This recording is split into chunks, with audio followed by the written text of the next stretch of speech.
combos. You can even put your bid in to request a new flavor. Order in the app and slide on over to your nearest location. Tell them Fan Run sent you, and as always, it's for the fans, by the fans. Don't miss the cookies. You're listening to FM 105.7 and AM 1340, WKGN Knoxville, and W289CU Knoxville, Fan Run Radio. WKGN 1340, go Vols! You're tuned in to East Tennessee's premier sports radio call-in show. This is The Drive.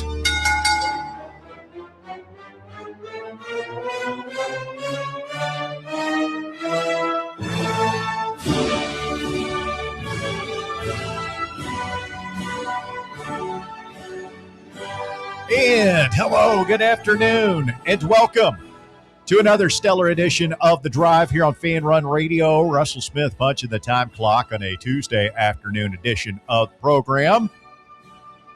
Day 2 of SEC Media Days down in Tampa, and the movie draft conversation continues to dominate the topic both online and in the office here at the White Claw Hard Seltzer Studios. Walker Smith, no relation, the runaway winner of the 90s movie draft, which is ironic because Walker was not alive during the 90s. No, or the 70s. Did you win that one too? I did. I got the 80s. By gum. I'll see if I can bounce back here with we're calling it the aughts. Yes. Is that what we're going with? Okay. That's what they're called. Big day on the show this afternoon. We appreciate you tuning in wherever you are listening, however you may be listening, whether it's on the radio, 105.7 FM, 1340 AM, or online at fanrunradio.com, or on the free Fan Run app, or on YouTube, or on the podcast. Just checking out those podcast numbers this morning, Bobby. Not bad for July. No, pretty good. We make good content here. Cranking it out, man. Good stuff. It's a factory. Just imagine when we actually talk about sports.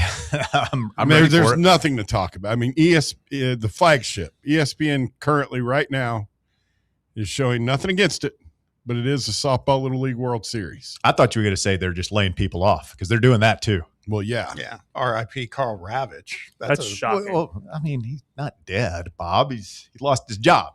Yeah. A lot of people lose their jobs. How much money do you think Carl Ravitch made? Well, probably pretty good because that's why he's on the list. Is that like, does a guy like that make a salary, or is it a per game thing? Like when he does a game? I don't know.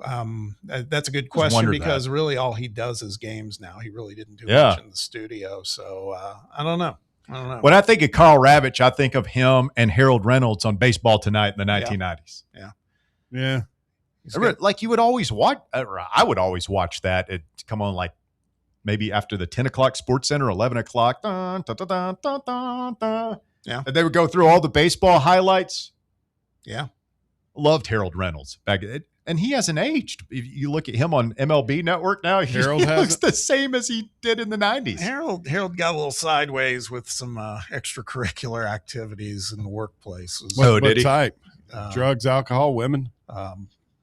C, the last one. It's got to be the ladies, right? I cannot imagine Harold Reynolds having any sort of substance abuse problem. Now, I can imagine him laying down with a lady. Yeah. He's undefeated, Russ.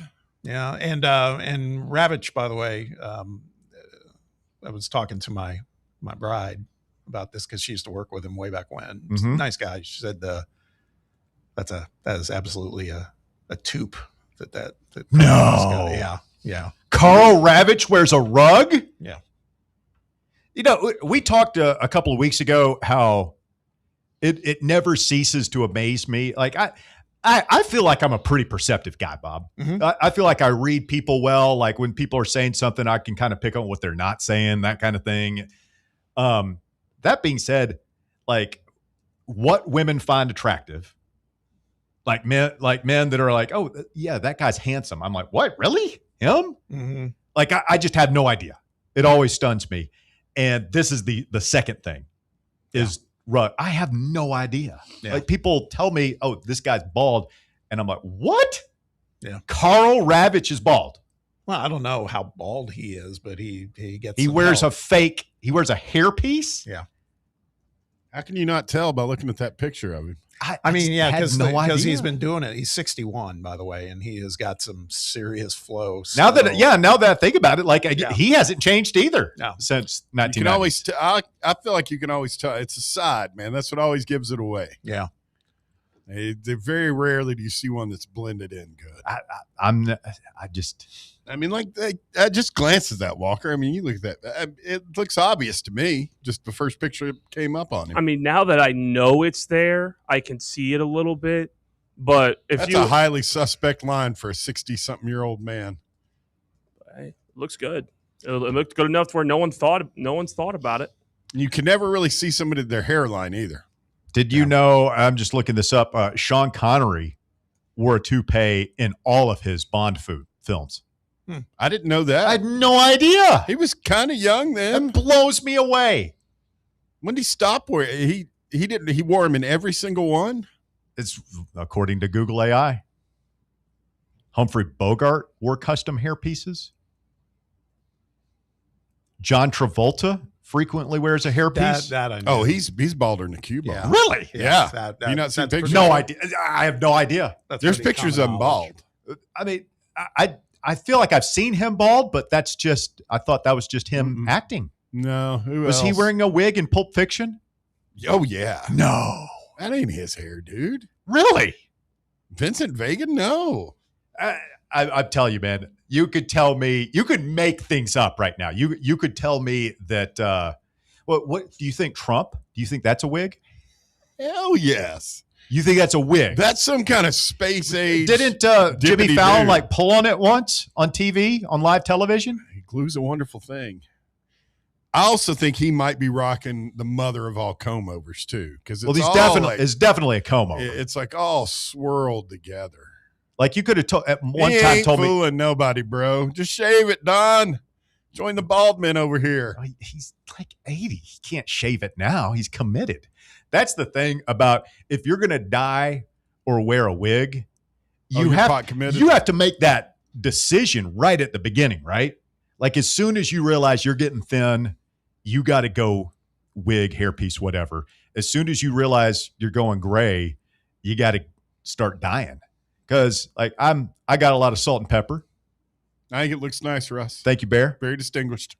If I came in tomorrow, Bob, with just jet black hair, like Russ circa 98. Or no, freshman year. No, the Ryan Day, the jet black beard. Yeah, you guys would be like, dude, what are you doing?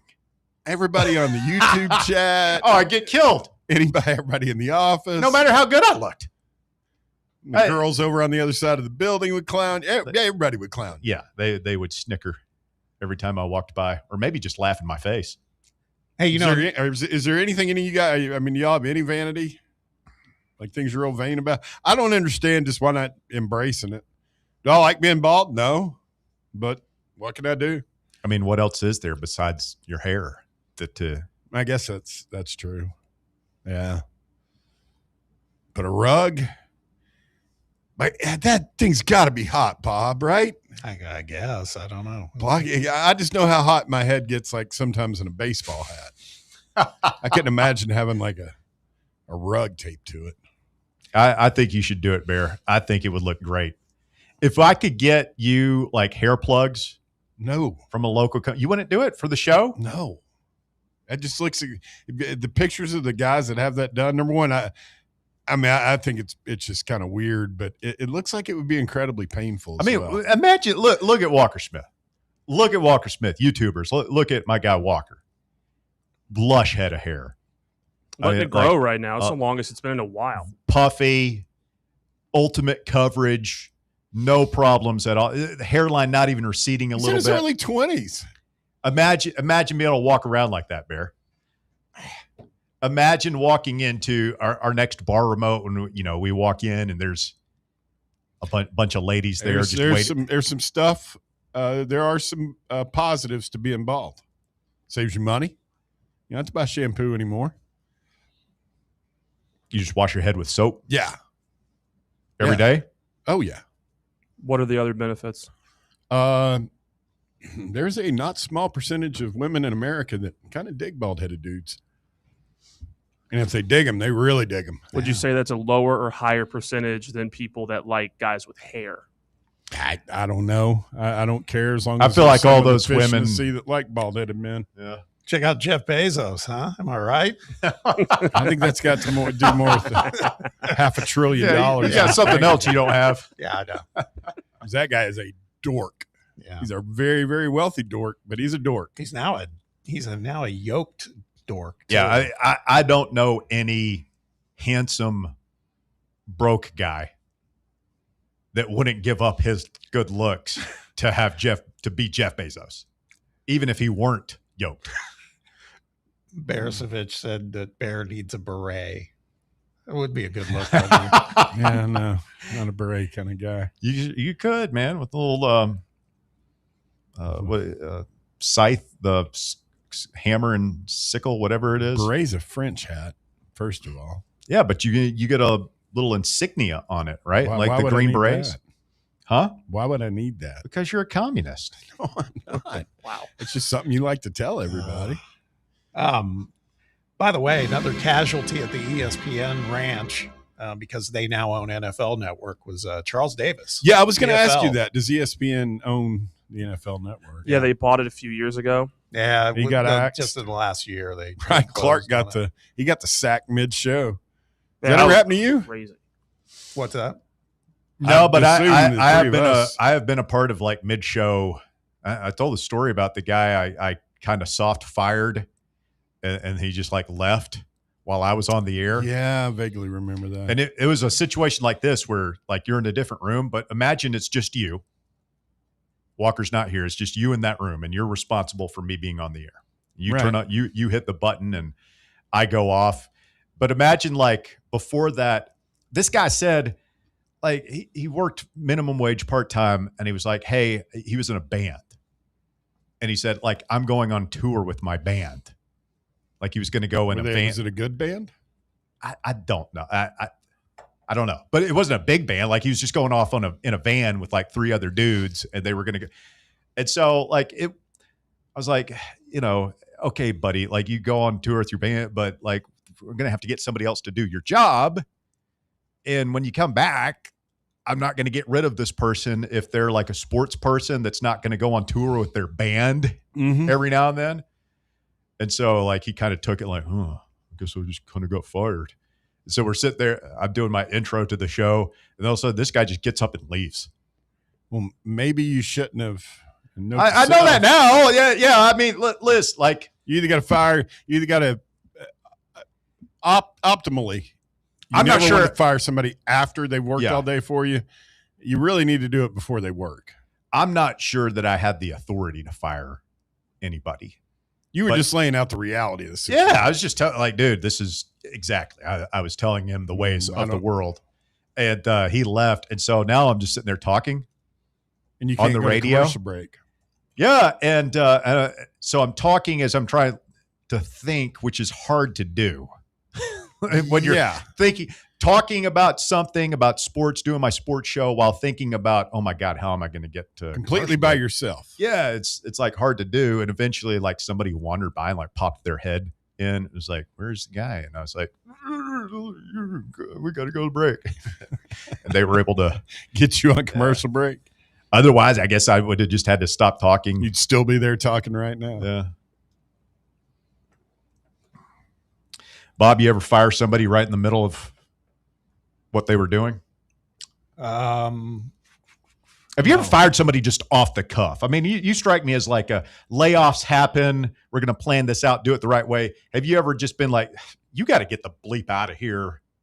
You're an idiot. I've had to do one that was like the next day. No, The next day. Yeah, not Somebody screwed up and then you called them in the next day. Yeah, just something that was way.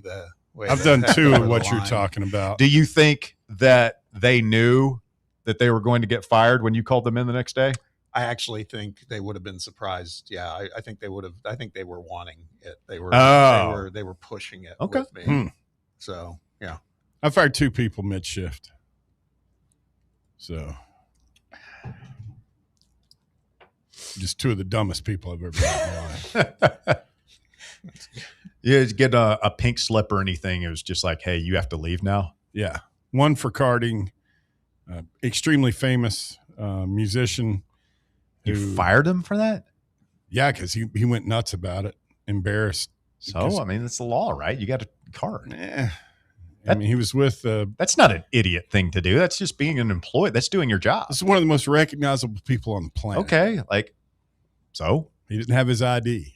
Okay. He was coming in to, technically... So somebody wants to follow the law and you just fire them willy-nilly? Yeah, I mean, he was on my nerves anyhow. He wouldn't do what he was told. He wouldn't do what he was told. Here we go. So it wasn't a but spur when of the moment the second in command in the entire company was this guy's college roommate, and he's bringing his college roommate in there, and it's drawing in 100 other people that are going to sit and drink just to be in the same room with the guy. Then you got fired. Kirby Smart is making the rounds. He is not getting fired this year. Wee Man may. Is he up there? He might be up there right now. We will talk about, aside from the obvious, who might or might not get fired in the SEC this year. And we'll prepare for the 2000s movie draft. Just my preliminary research shows that this is going to be a little bit easier, I think, than yesterday was hard. The 80s and the 90s were really hard. The 2000, the aughts are good. Lots of good movies in there. I don't think the depth and quality is there that was in the 90s and 80s. I would agree. Just my opinion. Quick timeout. 865-966-3435 is your phone number if you want to get on the show this afternoon. Give us a ring, 865-966-3435. More Fan Run Radio coming up after the break. The Drive. 105.7 FM, 1340 AM. Online at fanrunradio.com and streaming on the free Fan Run Radio app. This is Fan Run Radio, Knoxville.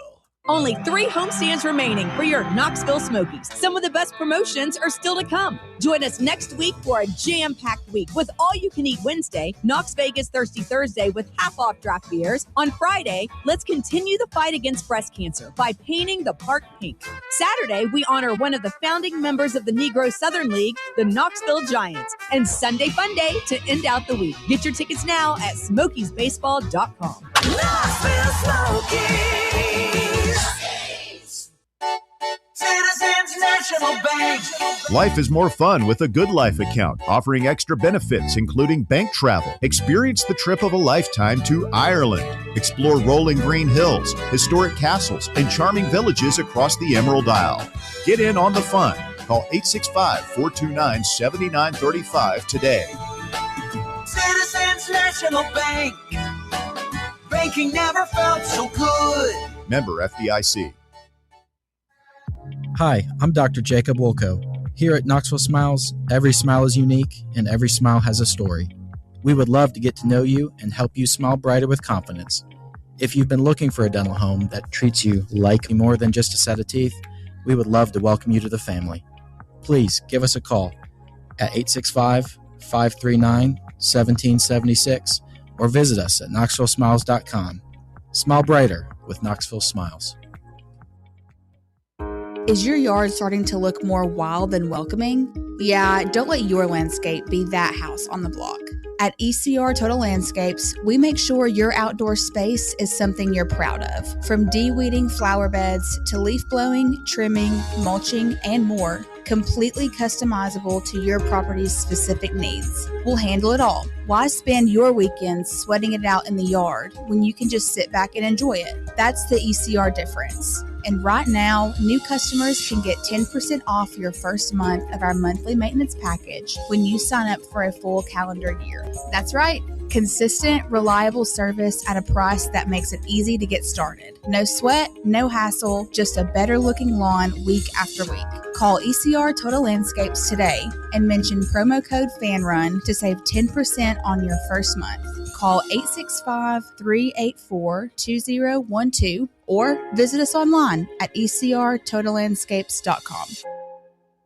I'm a pretty great multitasker. I can wash dishes and do laundry. I can roller skate while walking my dog. I can even order lunch while doing my homework.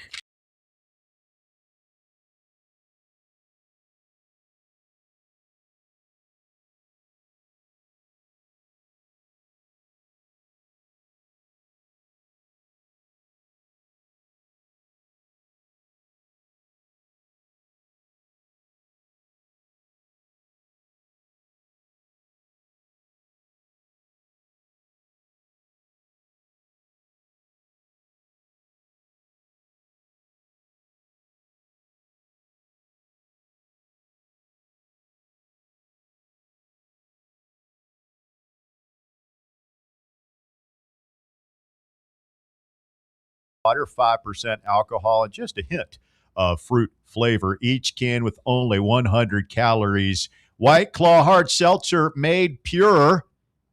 Russell, Bob, and Bear back with you. Walker Smith getting ready for the top 4 at 4. Coming up here in just a few moments on the program this afternoon. The boys over on the YouTube chat already make it happen. Hey, be sure to hit that thumbs up button in the YouTube chat this afternoon. Be sure to subscribe and make it happen for us. Vol Moose says what Bear saves in shampoo, he has to pay an expense for in buffer. Buffer. Do you buff your head? What is the No. what is the post care? Like you clean your head in the shower, you get out, just towel off, you're good? Yeah. No lotion? Little sunscreen, little SPF 50 on top? I mean, if I'm going to be outside and not wearing a hat, yeah, I'll put sunscreen on. Patchouli oil? No. Patchouli oil is probably what I would like the most disgusting smell. It is on the People, planet. I don't know what that. I'm sure I've smelled that before, but I don't associate anything with it. I just oh god, it's earthy. Earthy. It's god awful. I was working at a bar here downtown. And it was right after Bonnaroo when all the hippies were coming back through, and some wise guy decided to pour a whole thing of like patchouli oil in a pint glass. So I'm back behind the bar, and a lot of times with these certain kinds of dish machines, you'd like dump them and then you just spin it and hit start, right? Well, I dumped that. It was like 14 ounces of patchouli oil into the dishwasher. Oh my God. It stunk up the entire upstairs. Oh God, it was horrible. It about ran everybody out. I could see Bear. That's such a Bear story. I New raged segment. out. Bar back with Bear. Yeah. Bear back with Bar. I went to bar back. No, adventures with Behind the bar with Bear. yeah. I've seen some stupid stuff. I mean, just completely brain dead stuff. Saw a redneck want to start a fight with Daniel Lincoln and his SEAL team buddies after he graduated from Bud School. At Big Dog in West Tennessee says Charles Davis will be ready to take over as AD at UT after Danny Dollars becomes the SEC Associate Commissioner when they secede from the NCAA. To me, this is almost as silly as the people that used to want to have Peyton Manning as their head coach. I'll tell you one thing, though, because people were asking the question, has there been a decision made on the color commentator for the Vol Network for football with Mike Keith? And there hasn't been so far, not that we're aware of at least. I got to tell you, and Jason, Charles Davis would be fantastic. Jason Swain, who a lot of people are rooting for, and Jason's a friend, and I love him. Charles Davis would be fantastic, though, man. Yeah. Well, he's just 20 years further along, 25 years further along in his career. Well, and I mean, Charles could do. He could still do the NFL stuff too. I mean, there's lots of guys that do that. You could do. Yeah, I mean, I would make that call if I were the Vol Network. I don't know how much interest he would have in it, but make him tell you no. He's the one who always says it's hard to tell Mama no. I mean, I'm pretty sure he's still keeping his job with CBS and broadcasting with them, though. Correct, because he does college football, and I think he still do NFL too with them as well. I thought he was just NFL, but no, he got signed up to do those CBS. To me, I would pitch. I was like, I mean, Charles, come on, man. Do you want to call SEC games next to Mike Keith in the stadium you played in, or do you want to be in the booth covering, like what, Minnesota versus Purdue? Depends on the pay. Another person in the Jughead's dog in the YouTube chat says, thank God for no movie talk. So let's talk about movies just to piss this guy off. At Fox Sports Knoxville, you had 300 votes cast for the 90s movie draft. A lot of Walker, interaction. 40%. Bear got 28.6%. I got 21.2%. Bob, bringing up the rear, 9.8%. Yeah, now, that's fine. I'll say this for Bob, though. Like the people that thought Bob won, which there were multiple people I saw saying that Bob won, they were like the most vociferous, vocal. Yeah.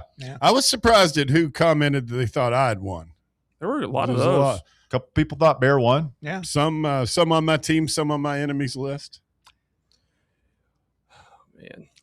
The only thing I'll say, and I said this before the show to you guys, there was everybody's entitled to their opinion. That's why we picked the movies we picked. As a famous 90s movie would say, that's just like your opinion, man. Yeah. But somebody criticized the pick of Boogie Nights, saying that that's all, and it's like it's critical. Yeah, that guy's an idiot. I mean, I thought about taking that number one overall, but Yeah. Heat was sitting there. Yeah, so it's fine. I mean, like I said, everybody's. There were a lot of movies that got thrown out yesterday that I have no interest in. That's fine. Just like they probably didn't like some of the ones I picked. That's fine. That's how it goes. That's why I kind of don't understand the whole voting component of this deal. But yeah. What do you mean? People choose what they want and people choose their lists. GBO Kyle Beach said that Charles Davis is taking over for CBS to be the lead analyst for Big Ten games. So that's official. So guess that solves that. DR Vols says Bear has Tombstone and Big Lebowski. He wins. Josh Pate chimed in on this, said, how did Walker get away with this? John Reed said, kind of crazy how Walker, a Zoomer, dominated this. Is that your generation? Are you a Zoomer, Walker? I have no idea. I have no clue. Mark Nagy said it's close, but Bear won. Yep. Thank you, Mark. Appreciate the support. Kiz says Bob has terrible, all caps, taste in movies.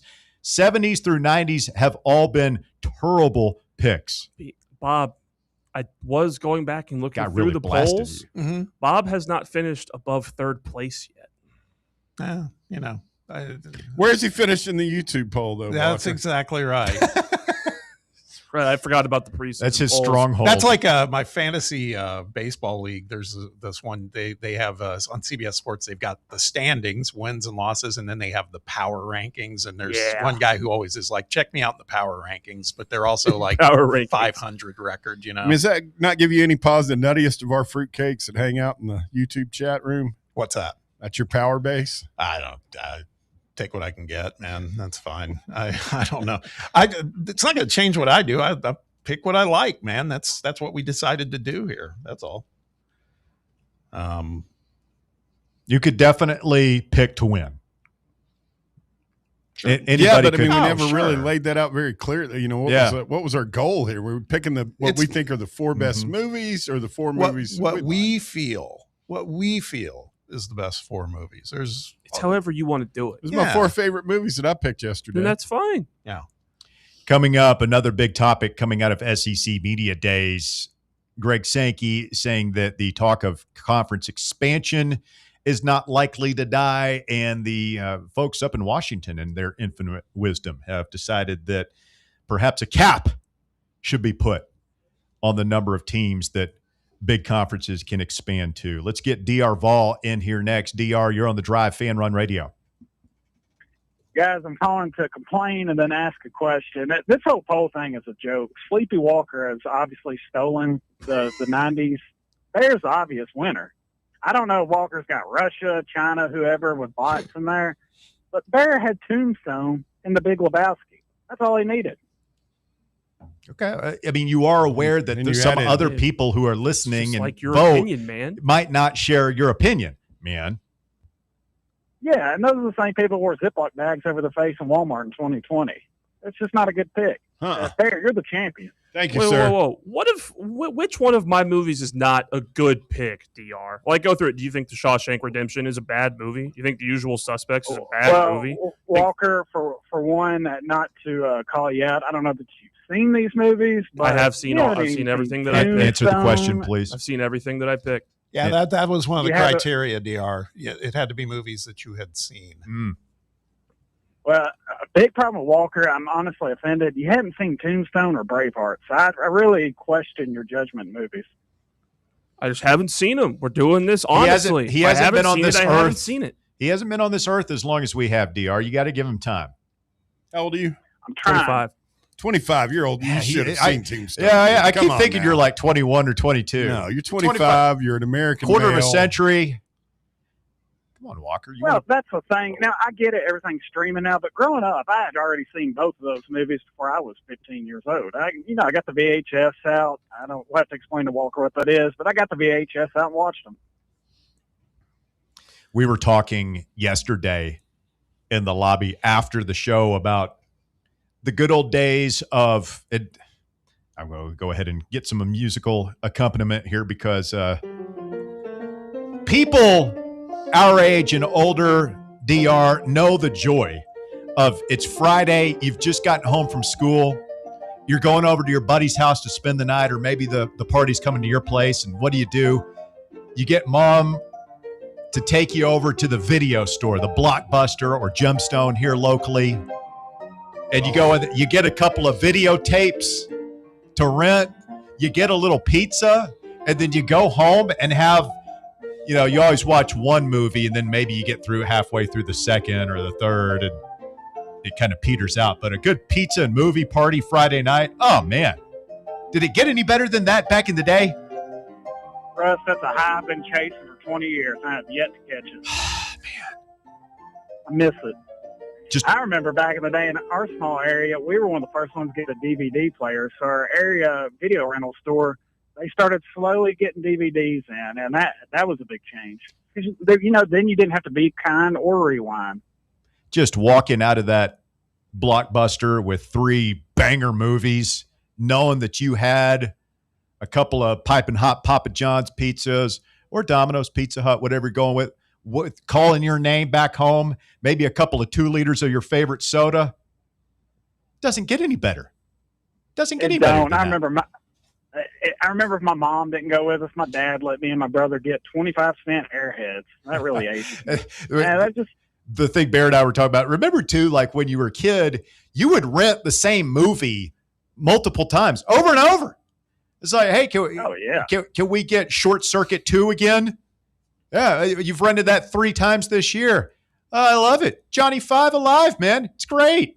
Yeah, I watched a video this morning where a former Blockbuster manager was talking about how they had to continually buy new copies because people are wearing them out of Under Siege because of it was one spot on the tapes that would get worn out. Oh, it's like Erica Laniak, a pretty lady showed herself. Yeah, Miss July 1989. I actually haven't seen it. Under Siege, you say? I get that because I remember getting remember Titanic had 2 VHS tapes. I remember getting to the beginning, it was the end of the first one. You get to the good part, and as a 13-year-old kid, I really enjoyed that one. I need to go look at the film. Here's a little niche thing. You just reminded me about Under Siege. Friends of mine, we were talking when every Steven Seagal movie, the 3 words. The movie title is 3 words or less. Hard to kill. Under Siege, hard to kill, above the law, marked for death. Under Siege 2, out for justice, exit wounds. Fire down below, on deadly ground, executive decision, machete. On deadly ground. It machete? The keeper, half past dead. Driven to kill. Driven to kill. Kill switch. Kill switch. Urban justice. Code of honor. Today you die. Today you die. Beyond the law, out for a kill. I could go on and on. These all sound great, by the way. But yeah, Barrett heard that then too. But I just loved it, man. It reminds me of like fake Seinfeld movies. Death Blow. Yeah. You know, I've actually met him. He's a pretty good dude. His daughter was a patient at St. Jude, same time my brother was. Pretty good dude, from what I could Steven tell. Seagal? Yeah. Wasn't he like a notorious wife beater? Yeah. I don't know. Not to mention he's also, all kidding aside, he is a Russian citizen now. We Big know what supporter Bear's of Vladimir Putin. That's why you have Bear, that do you need to go Steven retake your Seagal movie? 2 on your back. Wondered what that was about. No, I'm not a big fan of his. But one more complaint, I'll ask my question and hop off here. So not to even mention Spaceballs, I don't get that. Last week, there was not even a mention of it. That's one of the great classic comedies of Mel Brooks. Very offended. I mean, there's some that just they fall between the cracks. I mean, there's been a number of movies I wish I had picked, DR. It's just, we get 4 picks. Got lists coming out the wazoo. Yeah, I'd like to see you. I'd like to see you try this. It's difficult. See, that's the problem, though. That's the problem, Russ. It is difficult because it all depends on what you lean. Like, I prefer comedy movies. So, to me, I would probably be strong with the comedy movies. But then you got others like science fiction, action, adventure, stuff like that. I wish I would do just a straight, old-school comedy movies. That would be fun. But my question is, Bob, you had kind of mentioned, I guess, last week about Tyler Lundblade. Did you mention he was hurt or recovering from an injury? He's having back problems right now. Nobody seems too concerned about it, but he has not seen the court. I mean, he's on the court. He's just not doing 5-on-5 scrimmages or anything. He's just doing shooting and all that. So I don't think anybody's hitting the panic button yet, but yeah. I am.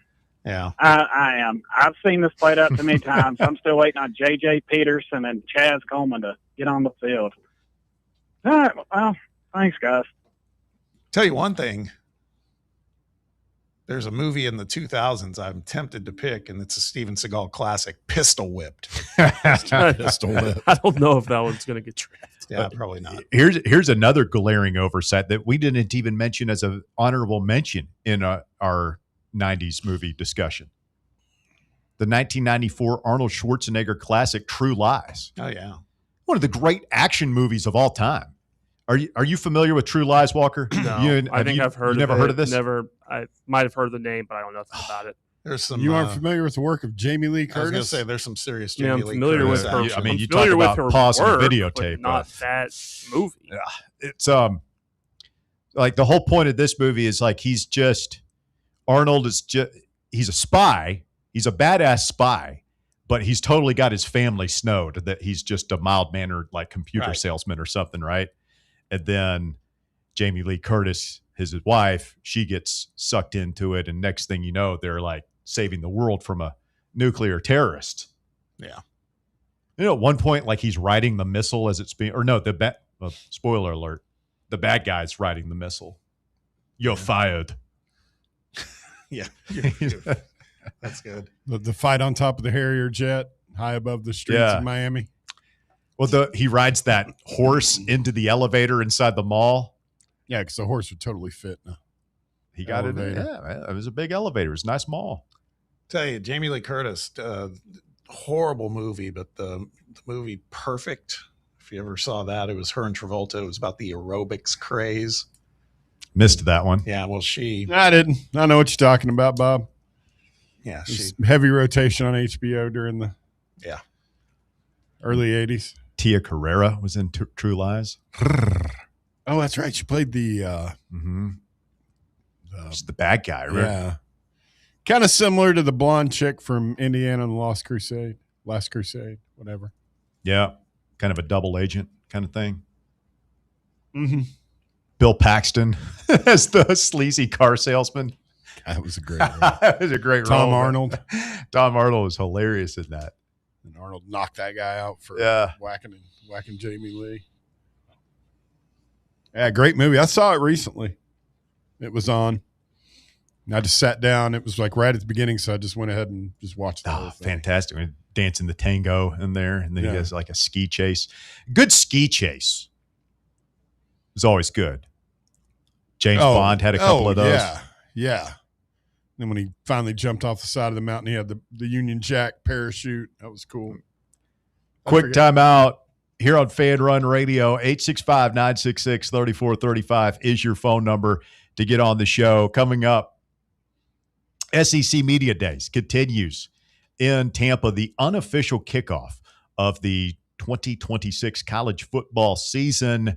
Congress trying to help college sports figure out its issues. They don't want these big conferences to expand much more than they already have.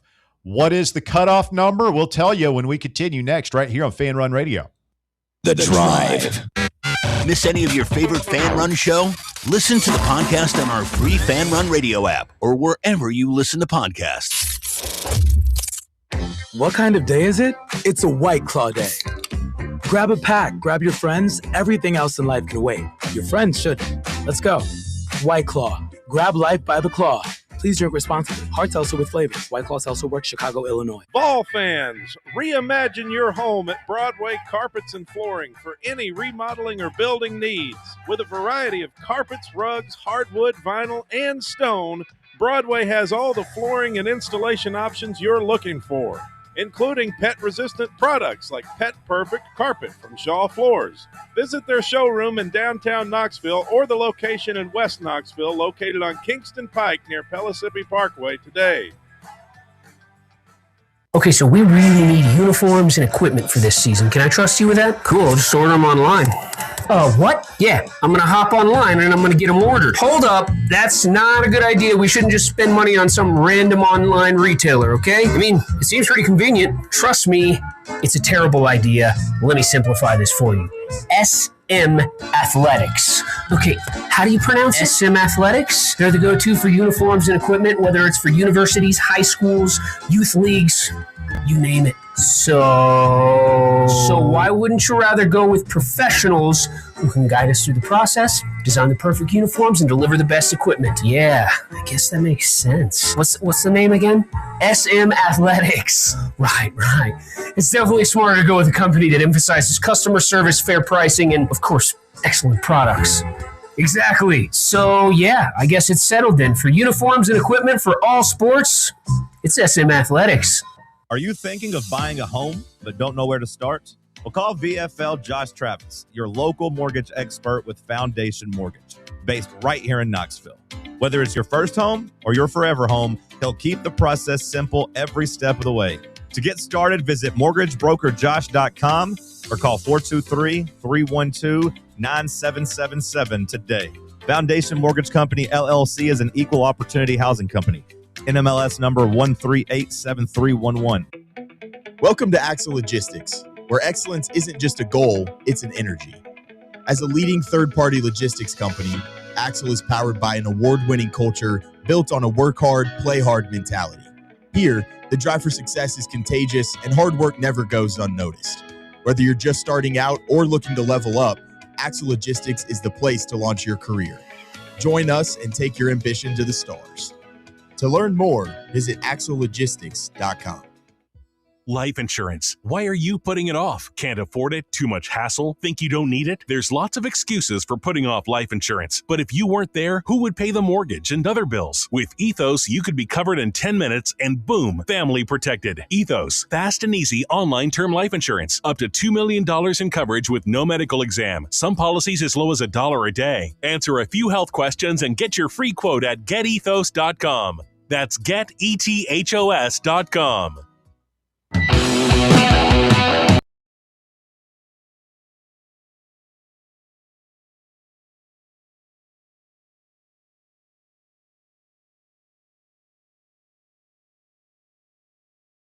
Days continue down to Tampa. Lawmakers and officials from the SEC and Big Ten, of course, negotiating an adjustment to the proposed Federal Protect College Sports Act that would reshape the way we do college sports, the way we handle NIL, the amount of revenue share that schools are allowed to share with student athletes, amongst other things. One of the things they're also wanting to include in this bill, and I hadn't seen this until yesterday, Bob, but they would want to cap conference membership at 19 schools.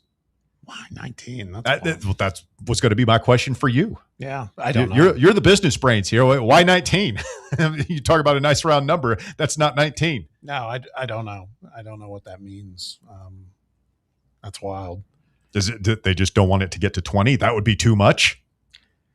Yeah, I guess. I mean, there's a couple conferences. ACC has 18 teams. Does the Big 12 have 18? I think so. I thought they were at 16. It might be. There's the ACC definitely at 18. I thought there was another conference. Maybe it's the Big 10. The Big 10's at 18. Yeah, then that's it. So, as part of the proposal, any program transferring between power leagues would also be required to operate as an independent for 5 years before joining the next league. So I guess they're making you want to think about it long and hard if that's something you really want to do. I can't imagine that the other leagues are – I can't imagine that any of the leagues are going to want to do this because the SEC and Big Ten are not going to want to limit their options. And the ACC and Big 12 leadership might go for it. But if I'm Clemson or Florida State or Miami or North Carolina, Virginia, Virginia Tech, West Virginia, any of these schools that might be able to get out – and go to the Big Ten or the SEC someday, I'm not wanting to sign up for that. Mm-mm.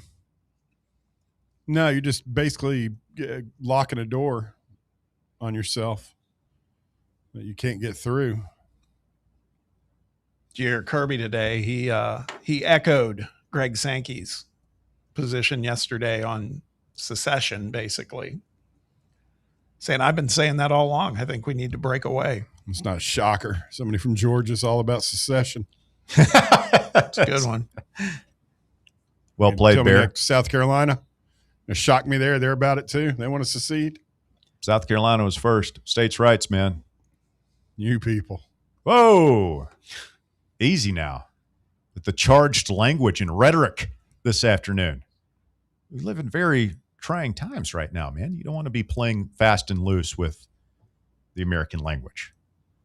So with a straight face, which I like to call English. Yeah, yeah, that's rich coming from you playing fast American. and loose with language in today's political climate. After you've already called me a communist with no basis whatsoever, other than the fact that I don't like Lee Greenwood. No. You're a known Washington Commanders fan, and your Lee Greenwood hate is well documented and quite frankly problematic. Man, as the kids say. That's a hack. But if you were going to add 3 schools, all right, let's just play this game. Who are your 3? We haven't done this in a while. Oh God, we can add 3. Who are we adding? Regardless to the SEC? of where they're at right now. Florida State. All right. Well, first of all, give me your reasoning. Florida State, just one, geographically and the notoriety of their football program. 2, they already would have a clear rival and game that they would play almost every year anyway in Florida State, Florida, which would just become a conference game. Next, probably just, again, Clemson, geographically, notoriety of the school. That's what the conference would want. And then a third one, I don't know if I would. I'd rather take like North Carolina or Duke. Probably North Carolina, though, just to have more there and get the better basketball program. Bob, when they brought in A&M and Mizzou in 2012, the reasoning was that it's all about TV markets. We want the next big TV deal. We want to be able to get into the Dallas-Fort Worth TV market. We want to be able to get into St. Louis, maybe even Kansas City. So we're going to bring in teams that are affiliated with those markets. Now, you fast forward about 10 years, they bring in Oklahoma, Texas, and it's not like Norman, Oklahoma is a big TV market, but the reasoning we were given, these are big brands. These are national brands. So what would the reasoning for future expansion be, if we're going to do it 10 years after Oklahoma and Texas, which was about 6 years ago? Yeah, it's a good question. Combination of the two? Maybe. I think the one that I think is a no-brainer, of course, if they were to somehow pull away from the NCAA, it might not matter as much. But North Carolina seems like a no-brainer because North Carolina is also considered a highly regarded academic institution too. So they would be That and just proximity. Well, yeah. And also, you could say the same for Duke. They're both proximate to the Charlotte TV market, which is a pretty major market at this point. Yeah, but is academic in the age of NIL and transferring, and nobody's been declared academically ineligible in sports in years and years and years.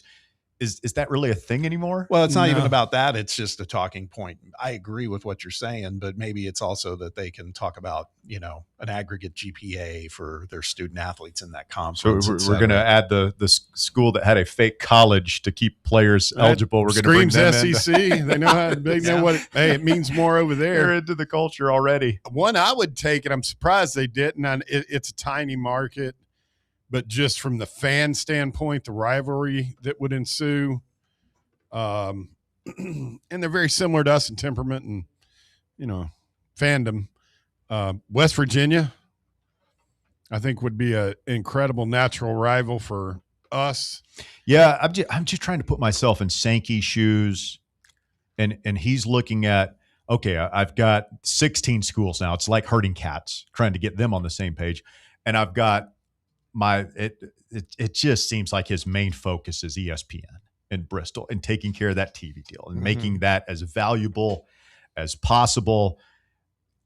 I mean, I kind of am looking at Duke or North Carolina, if that's the Florida State if we're or factoring Miami. in basketball. Yeah. I think and Miami other sports, is another one too. I agree. I would take Miami before Florida State. I would too. I just want with that, and then here's the other thing: you get into the politics of it, and I don't know what it's like down there in Florida, but I would imagine if it's anything like Texas, right? I would imagine that there'd be a lot of Seminole people around the state of Florida. That's the state capital, right? Where it's like, hey, you can't take Florida and Miami and just leave the Seminoles behind. Sure, we can. I don't know if Florida would let that happen, the state of Florida. How could they stop it? Miami's a private school and Florida's already in the SEC. Yeah, I mean, I just think that it would be a political thing. Are we what about Georgia Tech? Are we just ignoring them? I mean, hey man, they were in and then they left, man. Sorry, buddy.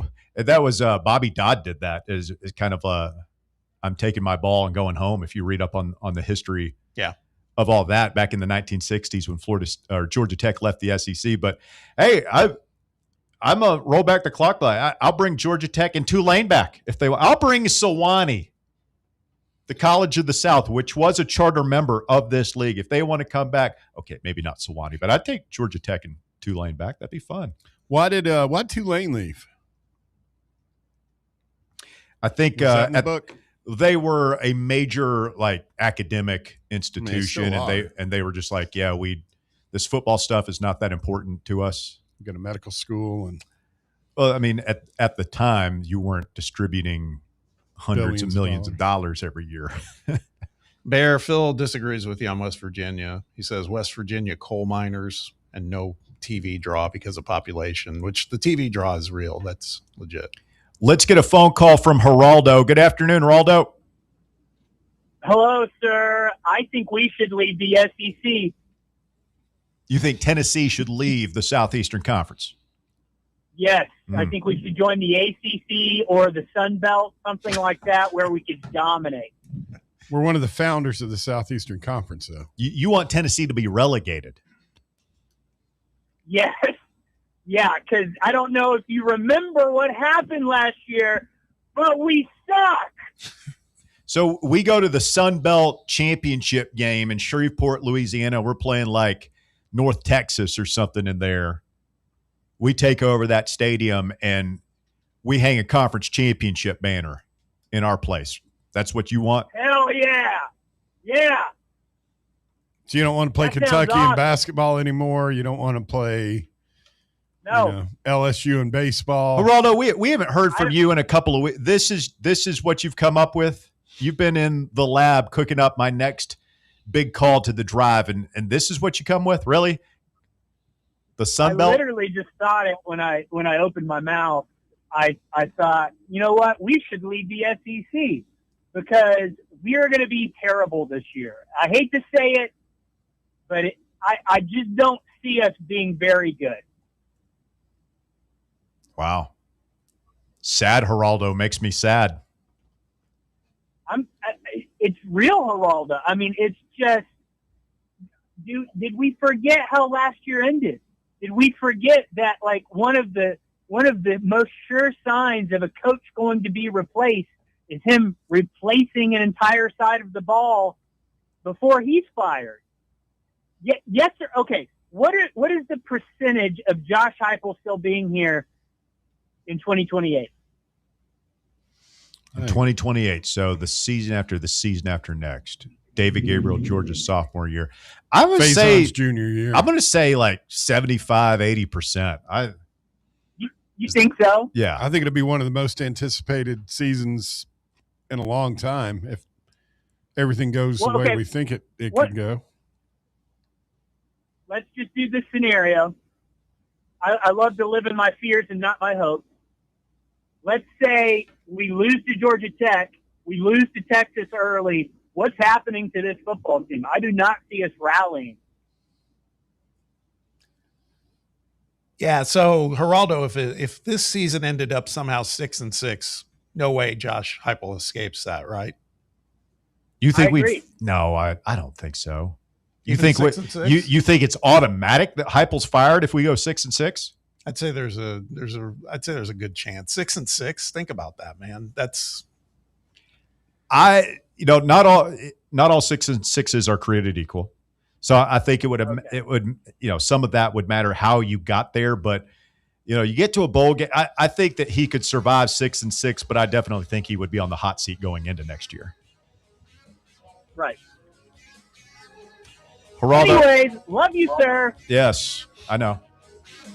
Thank you. Appreciate the phone call. Quick timeout. Hour number 2 of the drive coming up next. It's Fan Run Radio. The Drive. Fan Run Radio, the flagship station for Tennessee fans. This ain't no wishy-washy, limp-wristed, kale-eating, half-ass sports radio station. We're your in-your-face, truth-telling, say-it-loud, flag-waving, face-painting, hardcore, bring the noise, causing a ruckus, don't give a damn sports station. Sports talk that doesn't just hang up and listen. For the fans. This is Fan Run Radio. Get some. Barley's has live music on weekends, general team trivia on Wednesday nights at 8 p.m., and now live sports trivia courtesy of the Knoxville Trivia Guys every Thursday night upstairs. The game starts at 7 p.m. and is free to play for everyone, so head on down to the Old City and show off your sports knowledge and win gift cards to Barley's. Use those gift cards to buy some delicious food and drinks, and you can take it all in with their wide selection of TVs and indoor projectors. Barley's Tap Room and Pizzeria. In a world filled with deadlines and screens, sometimes we forget the simple joys of life, days filled with special moments. At Inward Half, we understand the essence of these moments. Feel the difference between our breathable fabrics and flexible apparel as you disconnect from the hustle and bustle and reconnect with what truly matters. Inward Half. Simple luxury for on and off the course. Hey, Vols fans, Cody Brown here. I grew up right here in Tennessee and know what it means when someone says, I've got your back.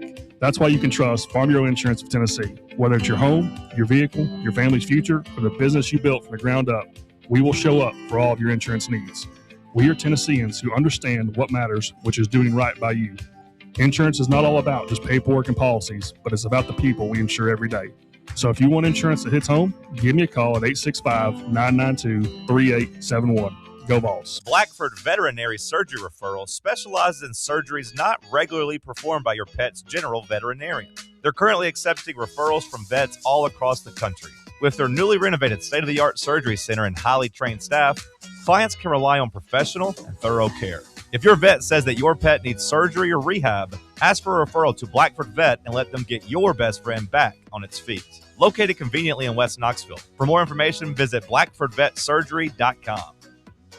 What is dedication? The thing that drives me every day as a dad is Dariana, we call him Day for short. Every day he's hungry for something, whether it's attention, affection, knowledge. And there's this huge responsibility in making sure that when he's no longer under my wing, that he's a good person. I want him to be able to sit back one day and go, we worked together, we did a good job. That's dedication. Find out more at fatherhood.gov. Brought to you by the U.S. Department of Health and Human Services and the Ad Council. You're listening to FM 105.7 and AM 1340, WKGN Knoxville, and W289CU Knoxville, Fan Run Radio. Are you ready for the start of a new season? Maybe looking for your team to go on a tournament run? Get game day ready with Crumble. Head on over to your nearest location and pick up 12 pre-selected cookies plus exclusive toppers. When you're looking for dessert options, there's no question about who you should call on. Our listeners already know. Last year, the Dubai chocolate was a home run, along with the brownie batter. Oreo crumb was another crowd favorite. What new flavor will set the standard this season? If you're in the Knoxville area, there are 3 locations ready to serve you: Clinton Highway, Parkside Drive, and Maryville. Download the Crumble app to build your best lineup and vote on the best combos. You can even put your bid in to request a new flavor. Order in the app and slide on over to your nearest location. Tell them Fan Run sent you, and as always, it's for the fans, by the fans. Don't miss the cookies.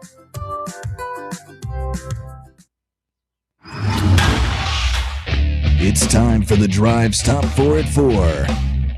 Hour number 2 of the Drive underway. Fan Run Radio, and the Top 4 at 4 is brought to you this afternoon by our friends at ECR Total Landscapes. Walker Smith with a quick look around the world of sports. Walker, what you got?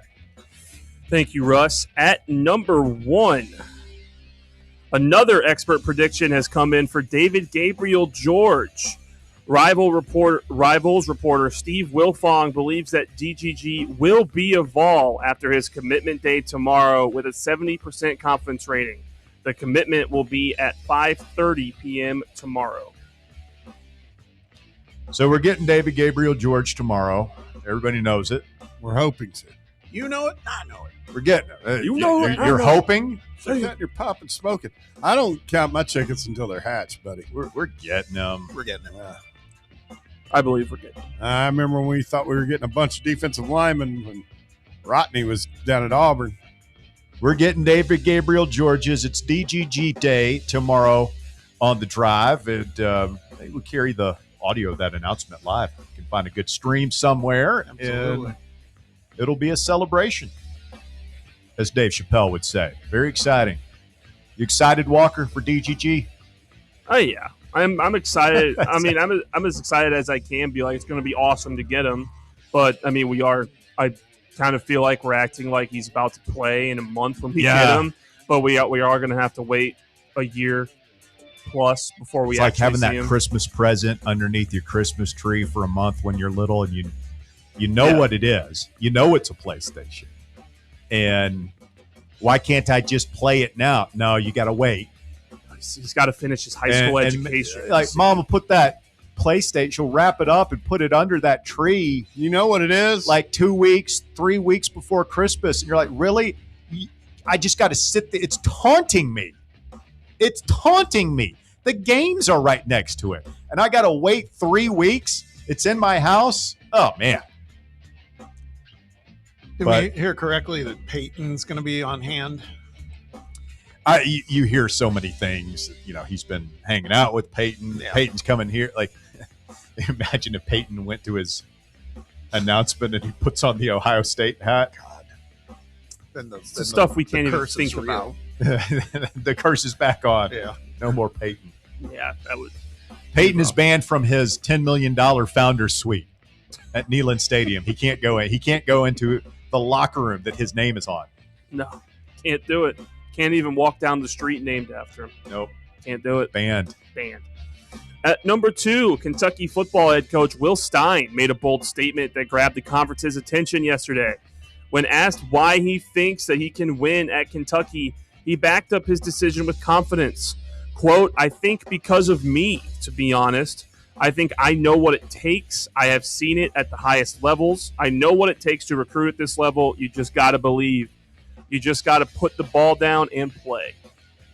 He wasn't quite Signetti level when he said it. He hasn't done anything yet.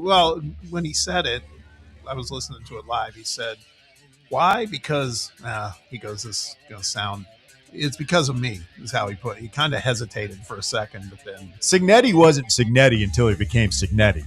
Yeah, if that makes any sense. It doesn't, but I follow. You know what I'm saying? Yeah. He didn't start talking crazy like that until they started winning. Well, no, remember, he walked in his first press conference and said, "We're going to go out and beat Ohio State." Not his press conference at the basketball game. Yeah, he said, say all that. Like I said, he was talking crazy from day one. No, but I mean, he had one at James Madison as a head coach. Will Stein has not done that, so that you're right. I'm going to love watching this guy fail. Oh, it's going to be great. I want to curb stomp him. Tear him down. Willie Cauley-Stein, already more annoying than Wee Man? No. Probably. I don't think so. He sounded actually pretty relatable yesterday. Relatable? Well, Bob, what's going on here? I've noticed a soft spot already for this guy. Bluegrass Bob over here. I just want to. Much like we overlook it because you are from the Hoosier State, but no, we hate Kentucky. Your love affair with Indiana. Well, yeah, that's the state I'm from, man. It's the same thing now with Kentucky, Bob. No, I'm just saying to compare him to Beamer. Beamer is unlikable as they come. So I don't think he's quite there yet. This guy's a clown. 2 years. I give him 2 years. I think Willie Cauley-Stein fired after the 2027 season. No. 2 years. All Kentucky does is hold on to bad coaches for too long. He's going to win about 7 games in 2 seasons. They're going to run his ass out. Either that or a win. 7-1 season, they'll give him a lifetime contract. That seems to be more their MO. 7-5 and a Mayo bath later, and all of a sudden he's working on a lifetime deal. He's making as much as the upper tier SEC guys.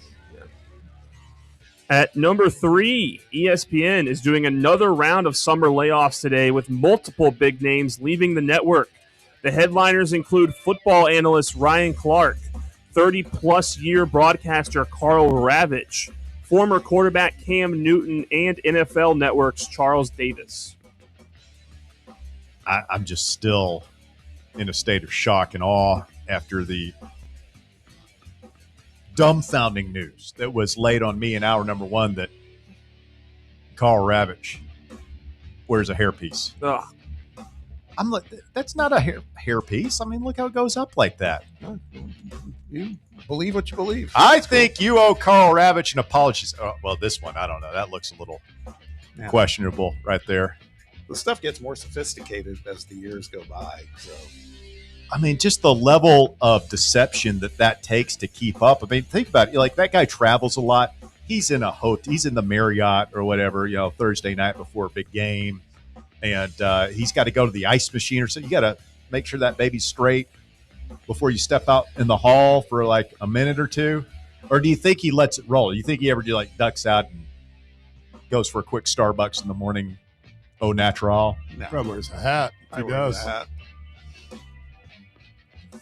Did you not know Ralph Cifaretto wore a rug in Sopranos? It surprised me the first time I saw it. It fell off. Me and Chrissy had no idea. Well, you didn't know. Speaking of that, the guy who plays Ralphie Cifaretto. Yeah, Joe Pantoliano. Yeah. I was watching Goonies. Oh, yeah. He's one of the Fratellis. Yeah. I had no idea. Yeah. Shocking revelation. Joey Pants is what they call it. Joey Pants? Yeah. Mm-hmm.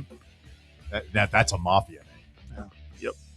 He knows where some bodies catching shrapnel. He was in. He was also in those Joey Peeps. At least the first one, the Bad Boys movie with Will Smith and. Okay. That's a fun movie, by the way. Ignorance is bliss. I will say, speaking of that, we're on the whole movie kick. The fact that they were able to, the Reggie character from the first one, the young kid that they scared the devil out of, and he's in the one now. He's grown. What movie are we talking about? Bad Boys. Oh, did you never see him? It's been a long time since I've seen Bad Boys. Rib tickling comedy fun. Probably should have picked knee slapper. Yep. And at number 4, LeBron James' longtime friend and agent Rich Paul said he does not know when his client will decide what team he'll play for next season. He added that any teams interested in James joining them do not need to do anything else to sway his client's mind in the meantime. Last week, Commissioner Adam Silver told the media that he would like James to make up his mind as soon as he can so the league can put together next year's schedule. Yeah. We can't put the schedule together until we know where LeBron's play. Yeah, there's the whole thing, like, but he also says he doesn't want to be like a distraction. It's like, dude, your whole career's been a distraction wherever you've gone. Yeah, what's he talking about? Speaking of guys with bad rugs back in the day, who's that? LeBron. His hair was his hairline was retreating faster. He had plugs though, right? I think he had. That they just didn't take. I don't know. He didn't go to the right place in Turkey. Who was the guy that like spray painted, so to speak? Carlos Boozer. Yeah, Carlos Boozer did it back. He's a legendary one. And then this year it was Jaylen Brown that got caught having like spray paint on his head because his head rubbed up against a guy's white jersey. Exactly. And it came off. Oh no, man. Particularly for athletes, right? I mean, that's a mystery. Like, I get it. You're on TV. You want to look good and everything. But, dude, you've already made it to the NBA. Okay? Who cares what anybody thinks about your personal appearance? You're in the NBA. It didn't hurt Jordan's career. He's baller than a cue ball. Look good, feel good, play good. Who else? I mean, Kareem went bald. I mean, he was in the KG league for like 20-something years. Bald? Yeah. Yeah, he went bald. Love Greg Ostertag. Slick Watts. I'm just thinking of Sloth because I got Goonies on the brain. Is that John Matuzak? I think so. Hey, you guys. Chunk. Thank you, Walker. Well done on the top 4 at 4. Brought to you by our friends at ECR Total Landscapes. We appreciate their support of the show. Remind you, if you have any landscaping needs, these are the folks to call. They will come and make sure that tree that is looming dangerously close to your house is in good shape. They'll take it down if need be, take some branches off if need be. They'll grind the stump, make it look great.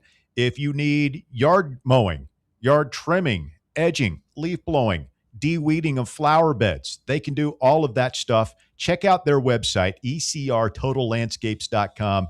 Great locally owned and operated business. Shout out to Evan and the gang over at ECR. And check them out online, ecrtotallandscapes.com. Tell them you heard about it right here on Fan Run Radio as we get ready for the aughts movie draft. And I guess I got to be ready for the old snake. Yeah, got to. Right now, the double, the back-to-backer, as they say. The back-to-backer didn't serve me well, apparently, yesterday. If nobody likes my picks. So tough spot to be in there, right in the middle.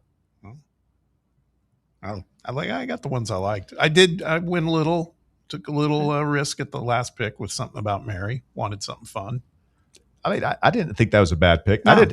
I didn't think there were any bad picks. I think we had a good, all 16. I've got a couple for today. One in particular that I think people are going to be like, what? Yeah. And again, like you could go, when I was going through the list, IMDb has a list of like the top, what they consider to be the top 100 movies of every decade. And this is the same thing as yesterday with like Schindler's List, where, okay, great movie, but I'm just not considering it for my personal draft. Yeah, vibes are not great for that movie. That's a tough one. Well, it's the same thing for this. You could go all blockbusters again. You could play to win here. I'm going to tell you what I like. And if I lose, so be it. Yeah. We should have come up with a punishment for the loser. The loser should have been made to watch some of these movies. We should have found the worst movies of the decade and made the loser watch the worst movie of the decade that he lost. It's hard to identify a loser, though, honestly. I mean, we were talking about that earlier. It's just everything's subjective. Well, just from the Twitter poll. There is a loser. That's whoever finishes last in the Twitter poll. So according to IMDb, the worst movie of the 1990s was Highlander.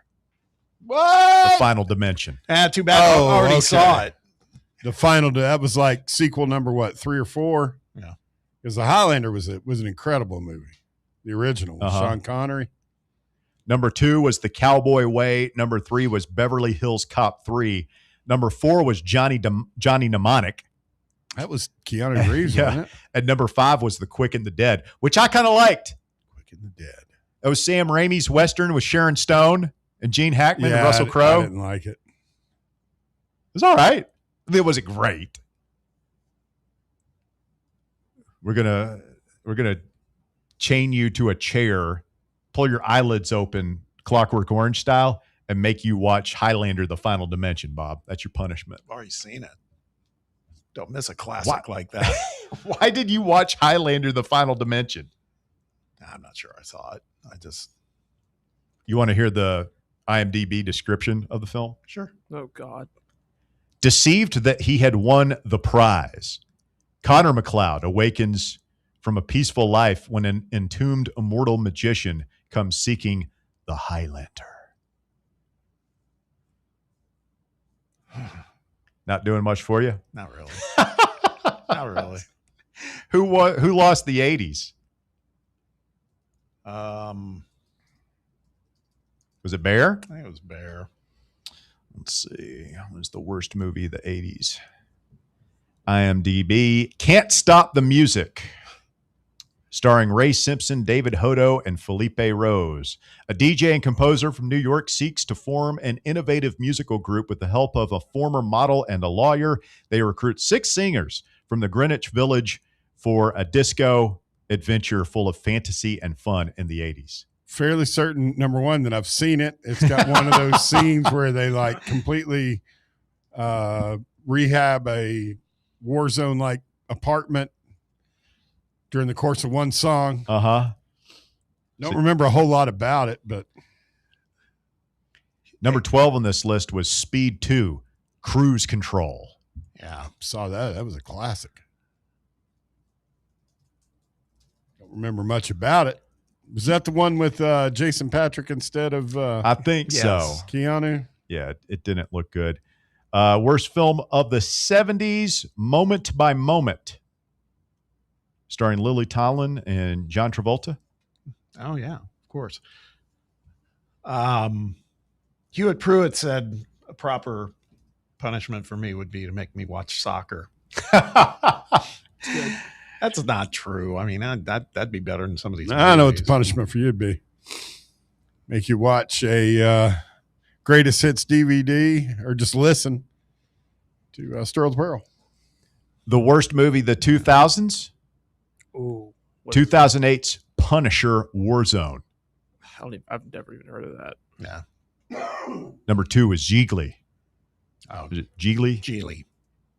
With Ben Affleck and J-Lo. Yeah. Remember that movie was widely panned when it came out, circa 2003. Isn't the Punisher that John Barenthal guy?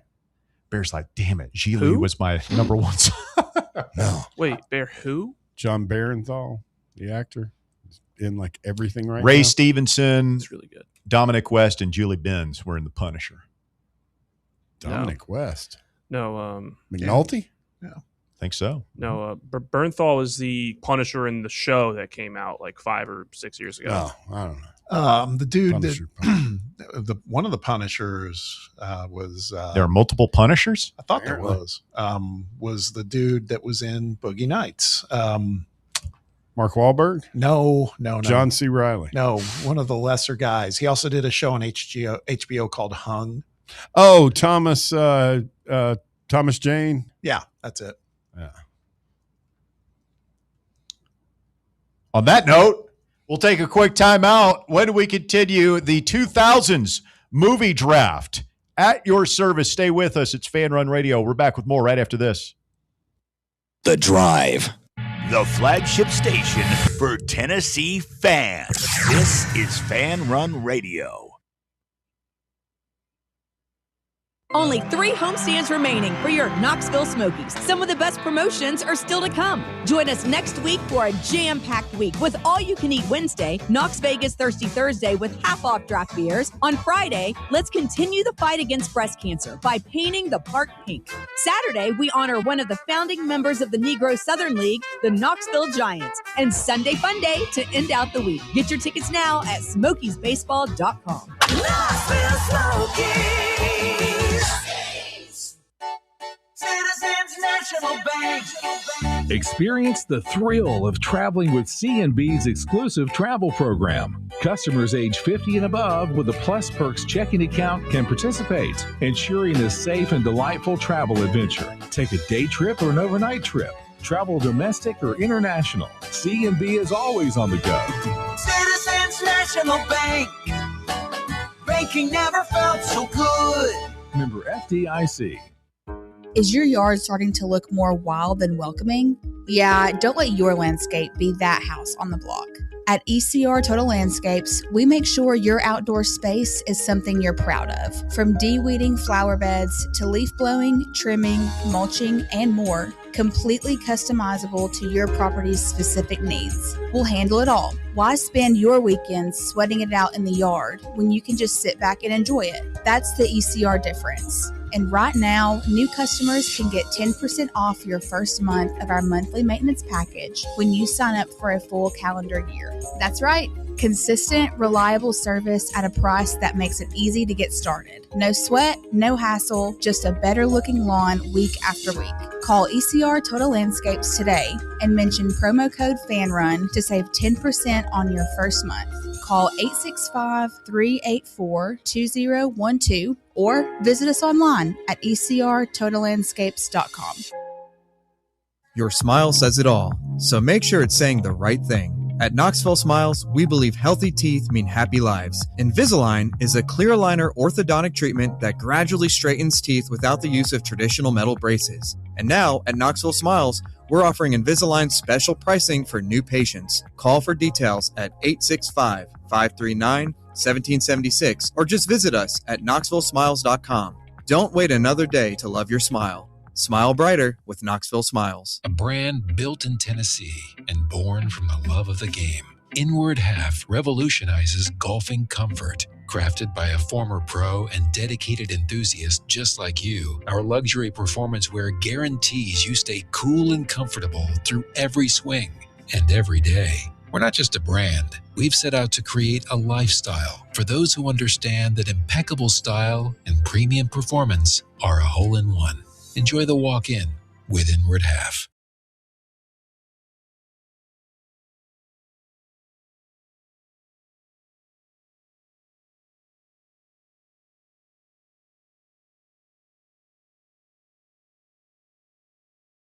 And Run Radio for all the latest on the forthcoming commitment from the spectacular 5-star tailback from Baylor School in the Chattanooga area. It starts bright and early with Cody and John, or just John, from 8 to 11. Basilio, 11 to 1. The playbook with William Pattison taking over the 1 to 3 time slot. Billy Playbook and friends. If I could have just somebody talk about me the way Basilio glazes William in the playbook, I die a happy man. Billy Playbook, he's getting it done right now, man. Overtime Bill, it's come a long way. I am stalling a little bit because I was going through another top 100 list. Did you find a bunch you'd forgotten about? I found one that I might select. I've got 2 I know I want. There's another one that deserves some attention. Are you guys feeling good about your board? I feel great. The draft is right now. Yeah. All the prep is done. It's time to draft. So the refresher real quick. Go ahead and refresh. Very quick.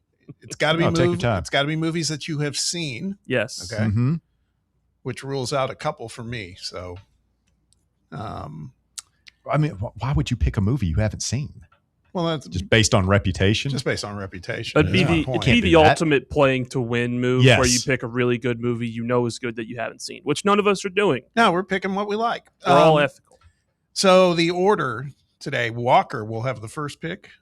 Bear is number 2. I'm number 3. And then Russ will have 4 and 5 as we snake back and forth. 4 rounds. All right. And then invariably, as we've learned through all these decades, we'll talk afterwards about the ones that missed. Yes. Because that's almost more fun than the actual draft. Yeah, because there's the honorable mentions. There's going to be a lot. And we'll be, of course, told by listeners. Yes, that we are idiots for not selecting their favorite movie. Correct. All right. With the first pick in the 2000s movie draft, who was it again? Said Walker? Walker. It's me. Walker, you're up. Thank you. And I believe this is. That sounds so enthused. This is the most no-brainer, easiest pick we have done up to this point. Is the 1-1 in the 2000s. It's my favorite movie of all time. I think it's the best movie of all time, in my personal opinion. Shrek. You're funny, Bear. It is The Dark Knight. Okay. 1-1. I mean, best superhero movie ever. Best movie of the 2000s by far. My favorite movie ever, The Dark Knight. It's a good one. Walker's playing to win. Heath Ledger. Yeah, that's what he's done the whole time, man. He's Blockbuster Walker. I just said it's my favorite movie of all time. Big are you raising your voice at me? I am. These are accusations that are completely unfounded. I would say turn the bass down in your voice, but unfounded. you're awful trebly right now. Easy. You play to win. I mean, I admire that. Who's up next? It's Bear. Bear, you're on the clock. Oh, this one's total no-brainer. Funny, one of the funniest all-time movies ever made. Comedy. The Hangover. Wow, that wasn't even on my list. The Hangover is a great one. It's a good pick. Introduce the world to Leslie Chow. Oh, easy. Okay. That's it. That's your analysis of The Hangover. Introduce the level. There's not a whole lot of lines I can repeat because it's just so crude. But what is your favorite part of The Hangover? Probably where, I don't know, there's so many parts. Either where he bursts out of the trunk with the tire, and that's pretty good, naked, and just starts wailing on him. The part where Bradley Cooper calls whoever and says that they've effed up again. I love the end where they're showing the pictures. Oh yeah, of like what happened. Yeah. All right, Bob, you're up. Without a doubt, I would say this is my favorite movie of that first decade in the 2000s. Are you not entertained? Yeah. Gladiator. Okay. That had to get picked in the first round. I think that's number 1 on IMDb. Yeah. Blockbuster Bob. Bob wanting to get off the schneid here. Not wanting to finish. Yeah, Bob's not messing around. Uh-uh. It is a classic, though. I mean, highly rewatchable. I thought about picking it. People need to know when they're conquered. That's another great line. A great villain with Joaquin Phoenix. Oh yeah. His best lines where he says his name, where he makes him take off his helmet finally. And he recites his name, and it's who he is. Yeah. My name is Maximus Decimus Meridius. Fantastic moment. All right, some big ones coming off the board, and I'll go ahead and wrap up my number 1 pick. You guys know where I'm going with this. Not sure what year it is. I think it's 2004, but a movie we quote often here on this show, Paul Thomas Anderson's magnum opus, in my opinion, There Will Be Blood. Yeah. I've abandoned my child. I've abandoned my boy. It's fantastic. I drank your milkshake. Drink it up. Bastard from a basket. Daniel Day-Lewis's best role, best acting performance. It's in the conversation for sure. He's got 3 Oscars, so you got plenty to pick from. Great soundtrack with the guy from Radiohead. Tom great, York. Yeah, like great. Who he's just the first couple of minutes of that movie where he's poor and he's digging for the oil, and like he's just, oh man, it's gritty. The salesmanship of it. Paul Dano is fantastic in that movie. Love There Will Be Blood. It's a great movie. I need to watch it again. I've only seen it once, and it was in the past couple of years. All right, Russ, first pick of round 2. Turning around. Okay, I'm going to go a little off the wall here. This is one of my favorites. Not sure, again, what year I need to pull this stuff up, but The Prestige. No, that qualifies. starring Christian Bale and Hugh Jackman, about a pair of magicians in Victorian-era London battling. David Bowie as Tesla. It's weird. It's dark. It's really dark. Huge twist at the end. Another Radiohead like solo effort song at the end that jumps to mind. But just I really love that movie. Can go back to it a couple of times. I know Magic is on the list of awesome things Bear hates, but I love Magic. And if you love Magic, you're going to love The Prestige. I always get The Prestige mixed up with Presidio. The Presidio. Starring, who was in that? Was it Mark Harmon and Sean Connery? That's about a prison, right? No. So There Will Be Blood, 2007, named #1 movie of the decade by Rolling Stone, in case you were wondering. There you go. Who's up next? That's me. Or no, Bob. Yeah. That's me. Okay. That is you. You're Bob. I led with a Scorsese film yesterday. I think I've led with a Scorsese film quite a few days. I'm going to come with one today. Give me The Departed. The Departed. Yeah. That's the second day in a row. Bob snaked it right before. I was going to go with that in the first round, but DiCaprio, Damon, Nicholson. God, it was great. I think that's my favorite Scorsese movie. Alec Baldwin's great in it. The accents are great. Yeah. Mark Wahlberg's great in it. Martin Sheen, Captain Cregan. Yeah, man. It's so great dialogue, just rapid fire. The interplay between Mark Wahlberg is like insulting Alec Baldwin and back and forth is fantastic. Nicholson, obviously. Oh, who is it there? Is there a Vera? Oh, Vera Farmiga. Yeah.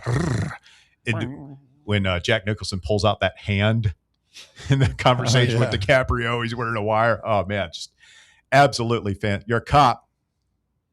No, we're playing a game where we just figure out who's cops. And that's everybody's a cop. What's the Dropkick Murphys? Oh yeah. Oh yeah. Shipping out for Boston. Yeah. The scene at the end and or no, that's a different movie that I need to look up too. But good one. All right. Feel like they've all been bangers so far. Bear, you're up next. All right. I am going to go with the Denzel Washington classic, Training Day. Yeah, it's funny. I just saw that's a great pick. I just saw the end of that. It was on somewhere. I'm King Kong. Yeah, exactly. King Kong ain't got on me. Good movie, man.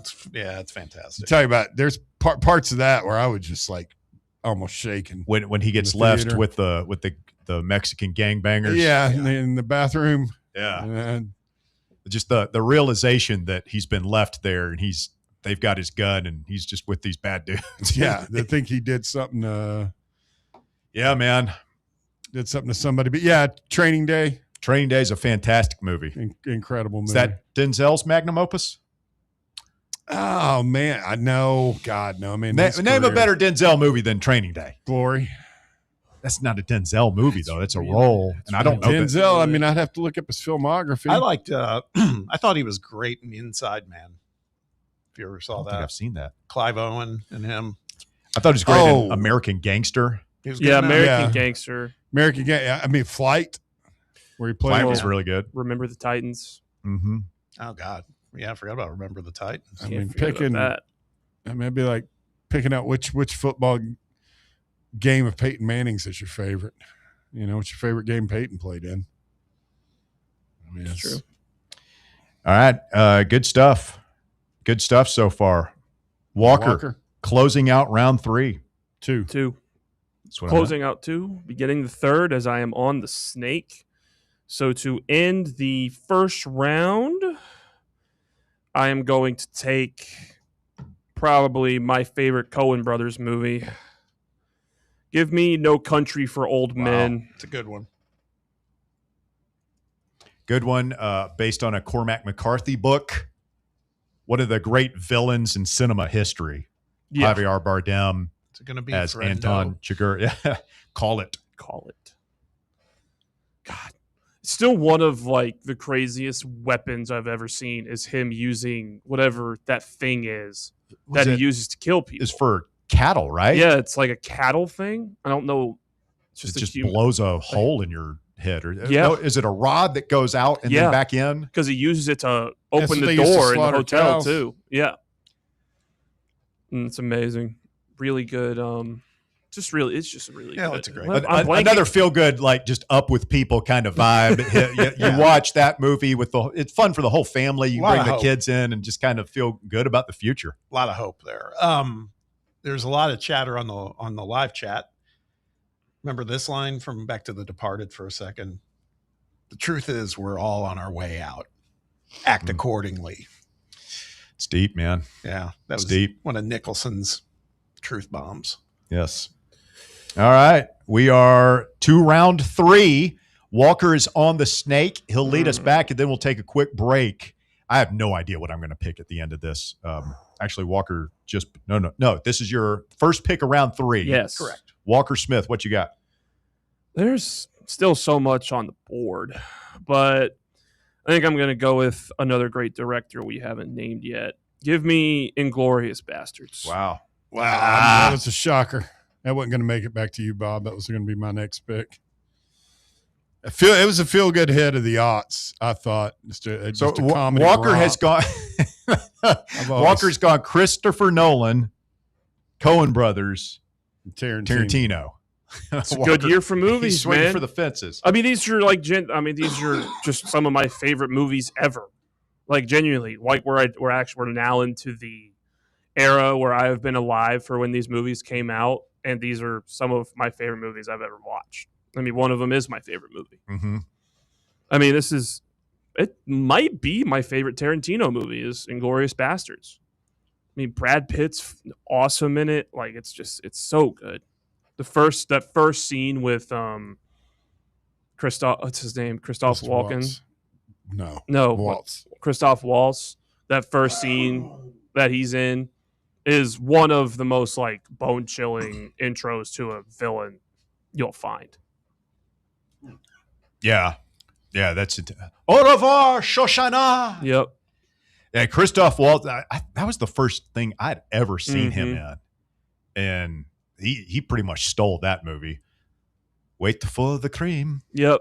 God, he's so good. That he just had this inevitable quality, kind of like Antoine Chigurh. It's like, man, he's going to get you. Yeah, but it's like chilling because he was like smiling the entire movie too. Like he'd walk in and be smiling, have like a high pitched voice, and like the scene of him talking to Brad Pitt and them when they're faking to be Italians, where he clearly knows what's going on, is so funny. There are some funny moments in that, like that beginning scene when he pulls out that pipe. Yes, I remember being in the theater. Like he pulls out that just insanely comically big pipe, and and there was just like an audible chuckle from the entire audience. Oh man, it's good stuff. All right, Bear, your third pick. Yeah, he's kind of thrown me for a loop here. That was what have I picked so far? You have picked The Hangover and Training Day.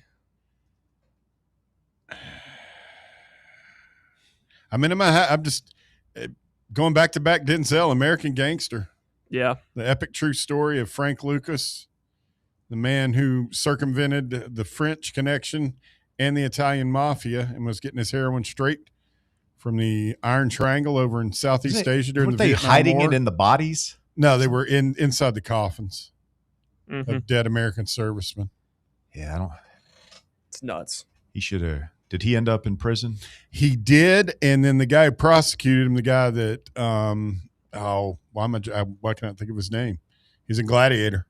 Russell Crowe, his character who put him in jail ends up being in real life ended up being his defense attorney and ended up getting him out.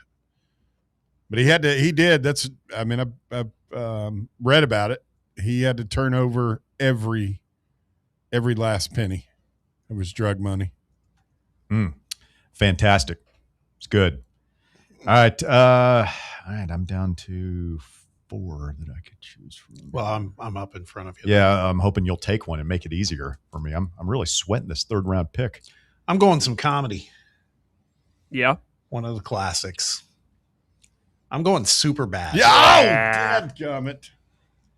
Yeah. That was on my list. So funny. I thought I was going to be able to snag it with my last pick. It's funny that you like that because like that, like I felt like that was such my generation. Oh God, I love Superbad. Like it reminds me of like me and my friend, just dorky kids, just want to be a little bit older than they are, want to be a little bit cooler than they are, but just dorky. I mean, you're definitely McLovin. I'm McLovin. Oh, yeah. I was thinking of the other two, but yeah, I mean, everybody knew kids like that on quests like that. We've all been to that party as kids that we're just a little bit too young to be at. Yeah. you always know. But you're trying so hard to fit in, but you just stick out like a sore thumb and trying to shoot for girls that are probably just a little bit out of your league. It's so funny. I mean, it's like the first time we really got to see Jonah Hill was in Superbad. Yeah. Who else? Is it Michael Cera who's one of the kids? Like Seth Rogen, Bill Seth Hader. Rogen, obviously. I mean, those two, Seth Rogen and Bill Hader as the cops, are the funniest part of the movie. They're so good. Emma Stone. Couple of road. Can we get a couple of road beers with 2, 3, 4? Let's get 12 road beers. To go beers. So good. Great movie. Outstanding. All right. Now I have to pick twice. Well, we got a break after your first pick. Okay, good. I'm going to need that. All right. So I've got There Will Be Blood and The Prestige. I'm going to take a movie that by a big director that we have not talked about at all yet. I'm going to go to 2001. Wes Anderson's The Royal Tenenbaums. That's a good one. Ooh. I love that movie, man. I haven't seen that. A little niche. That's your film studies minor coming out to play, I feel like. Very niche-y, but I feel like, Wes Anderson, I feel like if you only see one of his movies, this is the one to see. And Rushmore is very good, but I thought he really hit his stride with this one. And I feel like the rest of them have kind of been the same thing. Did you ever see Bottle Rocket? The first one they did? Yeah. Oh, my God, man. You didn't like Steve Zissou? It was okay. I don't think it was good as Tenenbaums, but Gene Hackman is so funny in that movie. It's just like the out-of-touch dad, and Gwyneth Paltrow as the daughter's good music, Ben Stiller and the 2 little boys and the dog and everything. Owen Wilson is the writer who's on that interview with the TV, and he's like, I'm going to go. He just takes off. Weird movie, but a lot of fun. So, I'm going to go with The Royal Tenenbaums, and they'll probably lose me this contest as well. But I'm picking what I like. It's a good first 3 rounds. Just go with it. I've never seen it. I've heard about it. I don't really know much about the movie. I think I got a DVD if you want it. Gene Hackman. I can take DVD. That was one of the final Hackman films, honestly. He was getting near the end of his career. The story is like he was old and crotchety then, and he and Wes Anderson did not vibe. Yeah. Really? Yeah, he had to pull that performance out of him. Yeah, it was a great movie, though. Quick timeout. You're listening to The Drive on Fan Run Radio. Back with our 4th and final round when we continue right after this. The Drive. Check out exclusive Fan Run video content on YouTube. Just search Fan Run Sports and be sure to like and subscribe. White Claw is taking hard seltzer to new heights with White Claw Surge. At 8% alcohol, White Claw Surge is a stronger wave of refreshment that doesn't compromise on taste. Available in 4 bold waves of flavor like ripe blackberry, citrusy blood orange, zesty natural lime, and tart cranberry. Check out your favorite retailer in-store and online for the White Claw Surge Variety 12-pack and 16-ounce single-serve cans. White Claw Surge. Please drink responsibly. We really need to get some branded stuff. Shirts, hats, promo items, something professional. I mean, we could just find a website and order a bunch of it ourselves. You could, but you're taking a big risk. You don't know the quality, the fit, the timeline. It's a roll of the dice. Yeah, I guess. But isn't that how everyone does it now? Not the ones who actually care about how their brand looks. Look, if we're putting our name on it, it needs to be done right. We need SM Athletics. SM Athletics? Yeah, they specialize in working with businesses like ours. Apparel, hats, promo gear, but real, customized stuff. They actually care if it turns out right. Probably a lot better than getting stuck with 100 t-shirts with crooked logos. Exactly. Plus, they'll walk you through everything. Sizing, colors, material, so it matches the image we're trying to build. Makes sense. What's the name again? SM Athletics. Trust me, if you want to look like a real company, not a flea market stand, this is the move. If you're serious about your brand, work with people who are serious about getting it right. SM Athletics. Vol fans, reimagine your home at Broadway Carpets and Flooring for any remodeling or building needs. With a variety of carpets, rugs, hardwood, vinyl, and stone, Broadway has all the flooring and installation options you're looking for, including pet-resistant products like Pet Perfect Carpet from Shaw Floors. Visit their showroom in downtown Knoxville or the location in West Knoxville located on Kingston Pike near Pellissippi Parkway today. Are you thinking of buying a home but don't know where to start? Well, call VFL Josh Travis, your local mortgage expert with Foundation Mortgage, based right here in Knoxville. Whether it's your first home or your forever home, he'll keep the process simple every step of the way. To get started, visit mortgagebrokerjosh.com or call 423-312-9777 today. Foundation Mortgage Company, LLC is an equal opportunity housing company. NMLS number 1387311. As veterans, we're no strangers to helping others.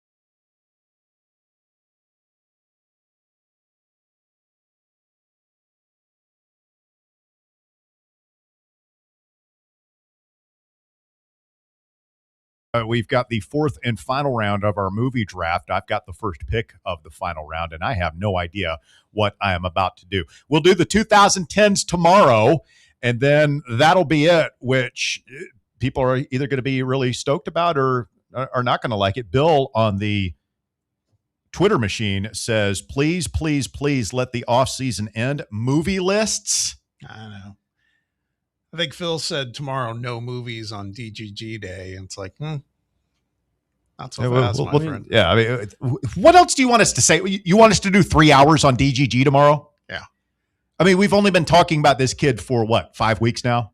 We'll get it done before the announcement, before the coronation. I'll say, it's going to time out perfectly. We're going to have a great guest in the 3 o'clock hour. We're going to do a great draft, and then we're going to cover it live. We'll do it live.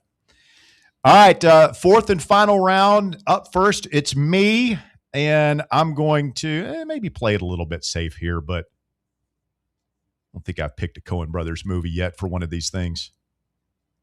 So we'll go back to the year 2000 and select Oh Brother, Where Art Thou?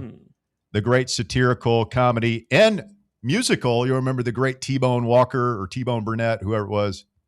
Soundtrack with The Man of Constant Sorrow, ensemble cast, Clooney, Turturro, Tim Blake Nelson, John Goodman, Holly Hunter was fantastic in that movie and just really funny. A lot of quotable lines in there. He's bona fide. What are you doing with that, Big Dan?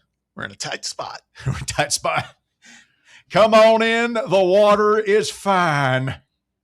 Love, Oh Brother, Where Art Thou? And getting a lot of pub now because of The Odyssey coming out too. So it was kind of an allegory of that back in the day. So that is my final pick. Oh Brother. All right, Bob, your final pick, 14th pick in the draft. This is a tough one. I'm down to 3 choices. A lot on the board left. There is. There always is. But I got to go with the one that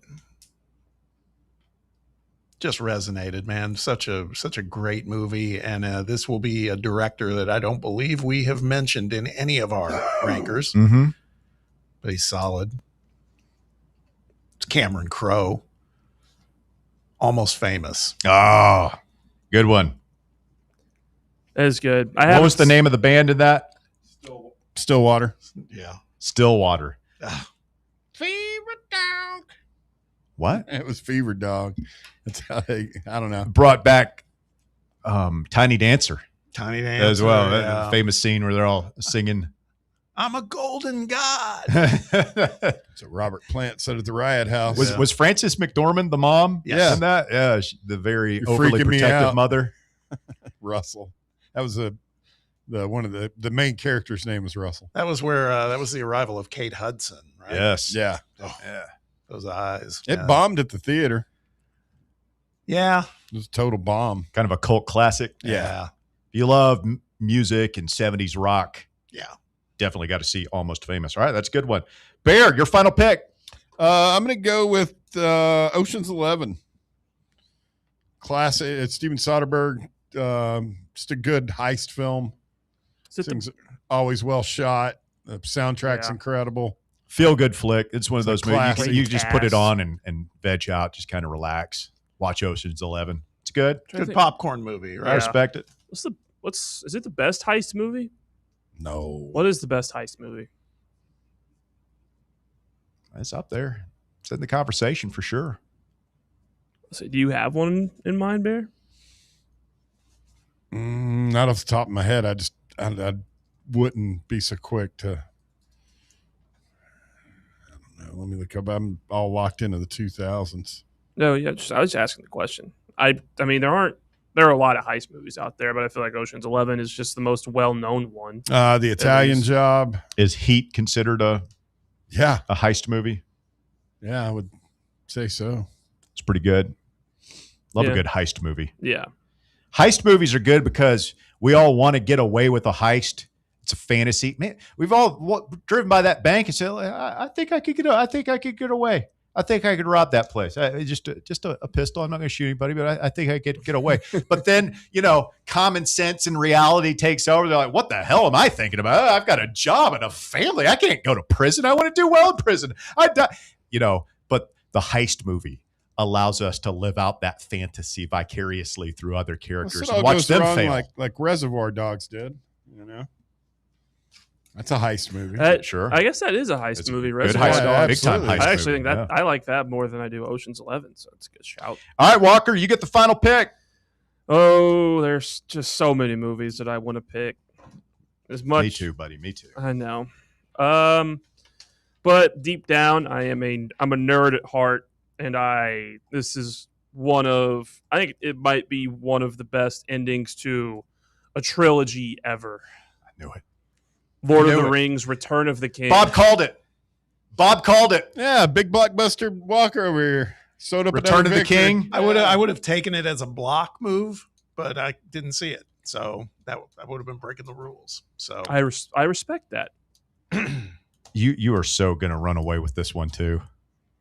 On the poll, we're in my era now, and these are these are movies I grew up like, with. It's milk toast, honestly. It's kind of vanilla. My favorite. You're the guy who picks the number one that seeds to make the Final Four. You're that guy. These are my cool. favorite movies. What do you want me to do? You want me to lie? You want me to go against my character and yes, lie that's about what my Bear favorite wants you to do. movies? He wants you to lie. That's true. He would respect you so much makes more more if you would sense just that he would lie. want me to lie. I think you're lying now when your strategy.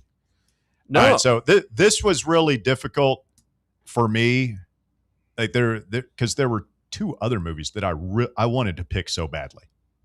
All right. The first was American Psycho. I thought that was going to be one of your picks. That's the first thing I remember seeing Christian Bale in, and it is so weird and dark. And it's the rare movie that like lives up to and maybe even surpasses the book. Like there was a very controversial Bret Easton Ellis books in the 1980s about yuppie culture and everything, and then that movie came out, and Willem Dafoe as the detective was so good in that movie. And they did a lot of weird things to like throw you off as the audience. Is like, is this guy really a psycho killer? Is he just imagining this? Like, what is it all about? And then like the murder scenes in it are gruesome and funny, but he's like doing it to Huey Lewis in the news. Yeah. Hey, Paul, look at this. It's nuts. I remember I watched that movie for the first time like this year, and it messed me up for like the rest of that night. And then this is the one I almost wanted to pick this just to mess with Walker and see what he would have to do for the graphic. But one of my favorite movies of that decade is The Assassination of Jesse James by the coward Robert Ford. That's the whole title of the movie? That's the title of the movie. Never saw it. Thought about picking it just for the same reason. It's so good, man. Like it's got a little bit of a heist because there's like train robberies and everything. And then Casey Affleck, like the whole thing is like he's being recruited to kill this notorious outlaw bad guy. This outlaw, this bank robber, this train robber, this notorious guy, and the headache and heartache that he goes through. Great movie. Yeah. I almost picked the first animated, I think, for the whole draft. I almost went with. Can I guess? Yeah. Wall-E? No. No. So what did you Incredibles? What'd you pick for your fourth, Russ? Brother, Where Art Thou? I thought that was your third round pick. No, you were sitting right there. He picked Royal Tenenbaums Like 2 minutes and then ago. Oh Brother, Where Art Thou? I was looking at that, and then or the first Tom Cruise movie I think that had been taken, which was Castaway. That would have been another one. Tom Hanks. Tom Hanks, rather, not Tom Cruise. Sorry. Catch Me If You Can was out there. Thought about taking that. The movie I wish I could have picked if I had a fifth pick, and I thought about doing it over my last one. I think it might be my favorite comedy is Tropic Thunder. Is that from that decade? Yes. From the 2000s? I'm very sure it's from the 2000s. Because I love that movie. That may be my favorite Tom Cruise role of all time. Tropic Thunder is 2008. Wow. I thought it was in the teens. That's why I didn't go looking for it. Somebody should have. How is that not on any of those lists? Yeah, no. That's just asinine. It's controversial. They've got and they've also got an aversion to comedies. Like some didn't have Superbad on there. Some didn't have. Was Robert Downey the last person to do blackface? Yes, and get away with it. Get away with it. Not get canceled. Yo, pump the brakes right there. That's one of his. You're about to cross a line. Yeah. Oh man, Tropic Thunder. Jack Black's performance in that, absolutely hysterical. Like the scene of him being tied to the tree is so funny. That was the name of one of my fantasy football teams. That Booty Sweat. That was so the energy drink. So oh man, the Simple Jack character. Oh I'd man, have to watch that again tonight. you got it. It's so funny. That was kind of the so many emergence of, times. at least for me, like Danny McBride. McBride. I was just trying to figure out who. Steve Coogan was in it. Tom Cruise. Yeah. I think maybe one of his best roles ever. Which is such an odd. His only condition when he took the part was he wanted to have the giant arms and hands. Stay with us. Hour number 3 just around the corner on a Tuesday. We'll hit the reset button. More from SEC Media Days. We'll see if we can nail the dismount for you coming up in our third and final hour. Keep it tuned right here. It's Fan Run Radio. The Drive. Fan Run Radio, where Big Orange Country comes to talk sports. Start your morning off with your daily dose of talk sports with John Reed and Cody McClure from 8 to 11. Then it's Tony Basilio from 11 to 1. The Playbook with William Pattison from 1 to 3. And The Drive from 3 to 6. It's 10 hours of hard-hitting local sports radio every day, right here on the flagship station for Tennessee fans. This is Fan Run Radio, Knoxville. Welcome to Axle Logistics, where excellence isn't just a goal, it's an energy. As a leading third-party logistics company, Axle is powered by an award-winning culture built on a work hard, play hard mentality. Here, the drive for success is contagious and hard work never goes unnoticed. Whether you're just starting out or looking to level up, Axle Logistics is the place to launch your career. Join us and take your ambition to the stars. To learn more, visit axlelogistics.com. Are you ready for the start of a new season? Maybe looking for your team to go on a tournament run? Get game day ready with Crumble. Head on over to your nearest location and pick up 12 pre-selected cookies plus exclusive toppers. When you're looking for dessert options, there's no question about who you should call on. Our listeners already know. Last year, the Dubai chocolate was a home run, along with the brownie batter. Oreo crumb was another crowd favorite. What new flavor will set the standard this season? If you're in the Knoxville area, there are 3 locations ready to serve you: Clinton Highway, Parkside Drive, and Maryville. Download the Crumble app to build your best lineup and vote on the best combos. You can even put your bid in to request a new flavor. Order in the app and slide on over to your nearest location. Tell them Fan Run sent you, and as always, it's for the fans, by the fans. Don't miss the cookies. Blackford Veterinary Surgery Referral specializes in surgeries not regularly performed by your pet's general veterinarian. They're currently accepting referrals from vets all across the country. With their newly renovated state-of-the-art surgery center and highly trained staff, clients can rely on professional and thorough care. If your vet says that your pet needs surgery or rehab, ask for a referral to Blackford Vet and let them get your best friend back on its feet. Located conveniently in West Knoxville. For more information, visit blackfordvetsurgery.com. The more you listen to your kids, the closer you'll be. So we asked kids, what do you want your parents to hear? I feel sometimes that I'm not listened to. I would just want you to listen to me more often and evaluate situations with me and lead me towards success. Listening is a form of love. Find resources to help you support your kids and their emotional well-being at sounditouttogether.org. That's sounditouttogether.org. Brought to you by the Ad Council and Pivotal. You're listening to FM 105.7 and AM 1340, WKGN Knoxville, and W289CU Knoxville, Fan Run Radio.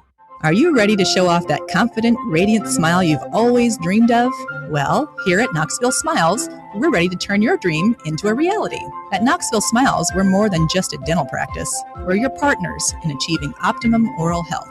From routine cleanings and checkups to advanced cosmetics and restorative procedures, we offer a wide range of services in an environment that makes every visit a positive and comfortable experience. At Knoxville Smiles, it's about more than just treatments. We're focused on creating a welcoming environment where you feel like family. Our state-of-the-art facilities are designed with your comfort in mind, and our friendly staff is always ready to address your questions and concerns. Don't wait any longer to achieve a beautiful smile you deserve. Schedule your appointment at Knoxville Smiles today and take that first step towards a healthier, happier you. Call us at 865-539-1776 to book your appointment today, or just visit our website at knoxvillesmiles.com. It's time for The Drive's Top 5 at 5. Quitting time on your Tuesday, 5 o'clock here on Fan Run Radio. Russell, Bob, and Bear back with you for 60 more minutes of quality sports-related entertainment. Really, it's about 55 minutes if you take out commercials. You'll be lucky to get 48, but we're here for you. We're here for you. We're doing the thing. Hey, that's more than you're going to get from the other guys across the street, right? Walker Smith, top 5 at 5. Make it count. Will do. At number 1, another expert prediction has come in for David Gabriel George. Rivals reporter Steve Wilfong believes that DGG will be a Vol after his commitment day tomorrow with a 70% confidence rating. The commitment will be at 5:30, and we will cover it live here on The Drive. 5:30 announcement from the man they're calling DGG. You think that kid's really 17 years old? From Haiti, by way of Canada. All I'm saying is, if I were like a parent in the other dugout in Little League, I'd be wanting to see a birth certificate. I don't know. I feel like they might have. I feel like that's something they clear before. I mean, I don't care. Like, I don't actually did think about this last week when somebody was bringing this up about how much older he looks than his supposed 17, 18 years of age, whatever he is if you're Tennessee, like, that would be great. You think about what it would be like to be able to just like roll out a 26, 27-year-old grown-ass man in any college sports, which there's a guy that did that. Who's the guy from Auburn who went out and played for Cal basketball? Oh, Chad Baker-Mazar. He was like 25 years old, played for Auburn, and he had a year after that. There was a guy that ended up playing somewhere, and then I think he ended up in Texas before he got found out. Oh, yeah. That story, that was a wild story. I read that on The Athletic. Yeah. I'd never heard of that. A guy who – did you see the story, Bob? He went to college once. No, I didn't. Yeah, he went to college, and he played JUCO ball, and he's kind of like a good JUCO ball, but he always like – I think I could have made it to the NFL kind of guy. Yeah. And he ends up coaching at this junior college. And then he decides he changes his name, goes to another junior college like a couple of counties over. He's like 27 years old, already out of eligibility, changes his name, gets he has another social security number that a guy had helped him obtain. Yeah, somebody knew and he's playing for this community college, and Texas recruits him. He goes to Texas and plays on the team. He played in games. They went to the Sugar Bowl, and they're at the Sugar Bowl, and somebody finds this out because, people started whispering in California where he's from, and they're calling, and, reporters are on to him. And he's like, listen, man, can you wait till after the game? They're like, nah, bro. And, yeah, he just, packed his bags and left. Crazy story. That's nuts. It is crazy. I'll see if I can find the name for you. But interesting day tomorrow, as Tennessee will be the toast of the college football world. Should be a lot of fun. Yeah. At number 2, with all the talk about the SEC potentially breaking away from the NCAA, count Georgia coach Kirby Smart among those in favor. Quote, yeah, I've actually been there for a long time, he said. Conversations about SEC self-governance have been prevalent since the league's spring meetings in Destin. Georgia President Jerry Moorhead and Smart notably suggested the conference could potentially create its own postseason playoff. Bob, what % chance do you put on the SEC breaking away, having its own football season with its own rules and its own playoff, which the Big Ten and every other league does not participate in? I would never say never, but in the next couple of years, I'd say very, very small chance. 20%? Yeah, probably less than that. Probably less. 10%? I think some of this is bluster right now. Again, we don't know the way things are moving at warp speed in collegiate athletics at large. I can't imagine what it looks like 5 years from now, but not in the next couple of years. But the thing I wonder is if this law passes and that becomes the law of the land, and who knows, does that stand up to legal scrutiny and all that stuff. But at that point, the option to secede is taken away, correct? Yeah, I think so. As I understand it. Yeah. So maybe there's a rush from the other conferences who want to prevent that from being able to happen to get this bill enacted, signed into law, and ratified. At number 3, ESPN Stephen A. Smith firmly believes that Alabama head coach Kalen DeBoer is not the guy to lead the Crimson Tide for the future. Quote, give him the money and just go away, Smith said. Call him Jimbo Fisher. Call him Brian Kelly. Do something. Get rid of him because he ain't the guy.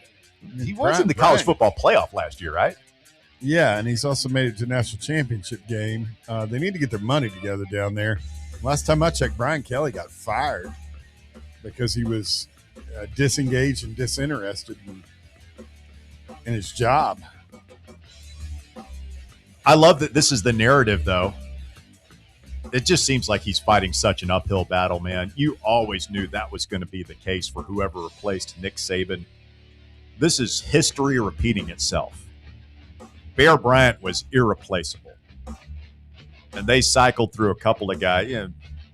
Gene Stallings had some success there, obviously, with the national championship in 1992. But the specter of Bear Bryant, still looms over that program. 30 years later, and Saban is going to be the same way. The standard there is so high that you're just always going to be on the hot seat. I don't know that Kalen DeBoer is the man to handle it. I love Stephen A. Smith. What a nut. He's got takes. And he likes to say them. They pay that guy $40 million a year? Just about. On ESPN? A lot of money.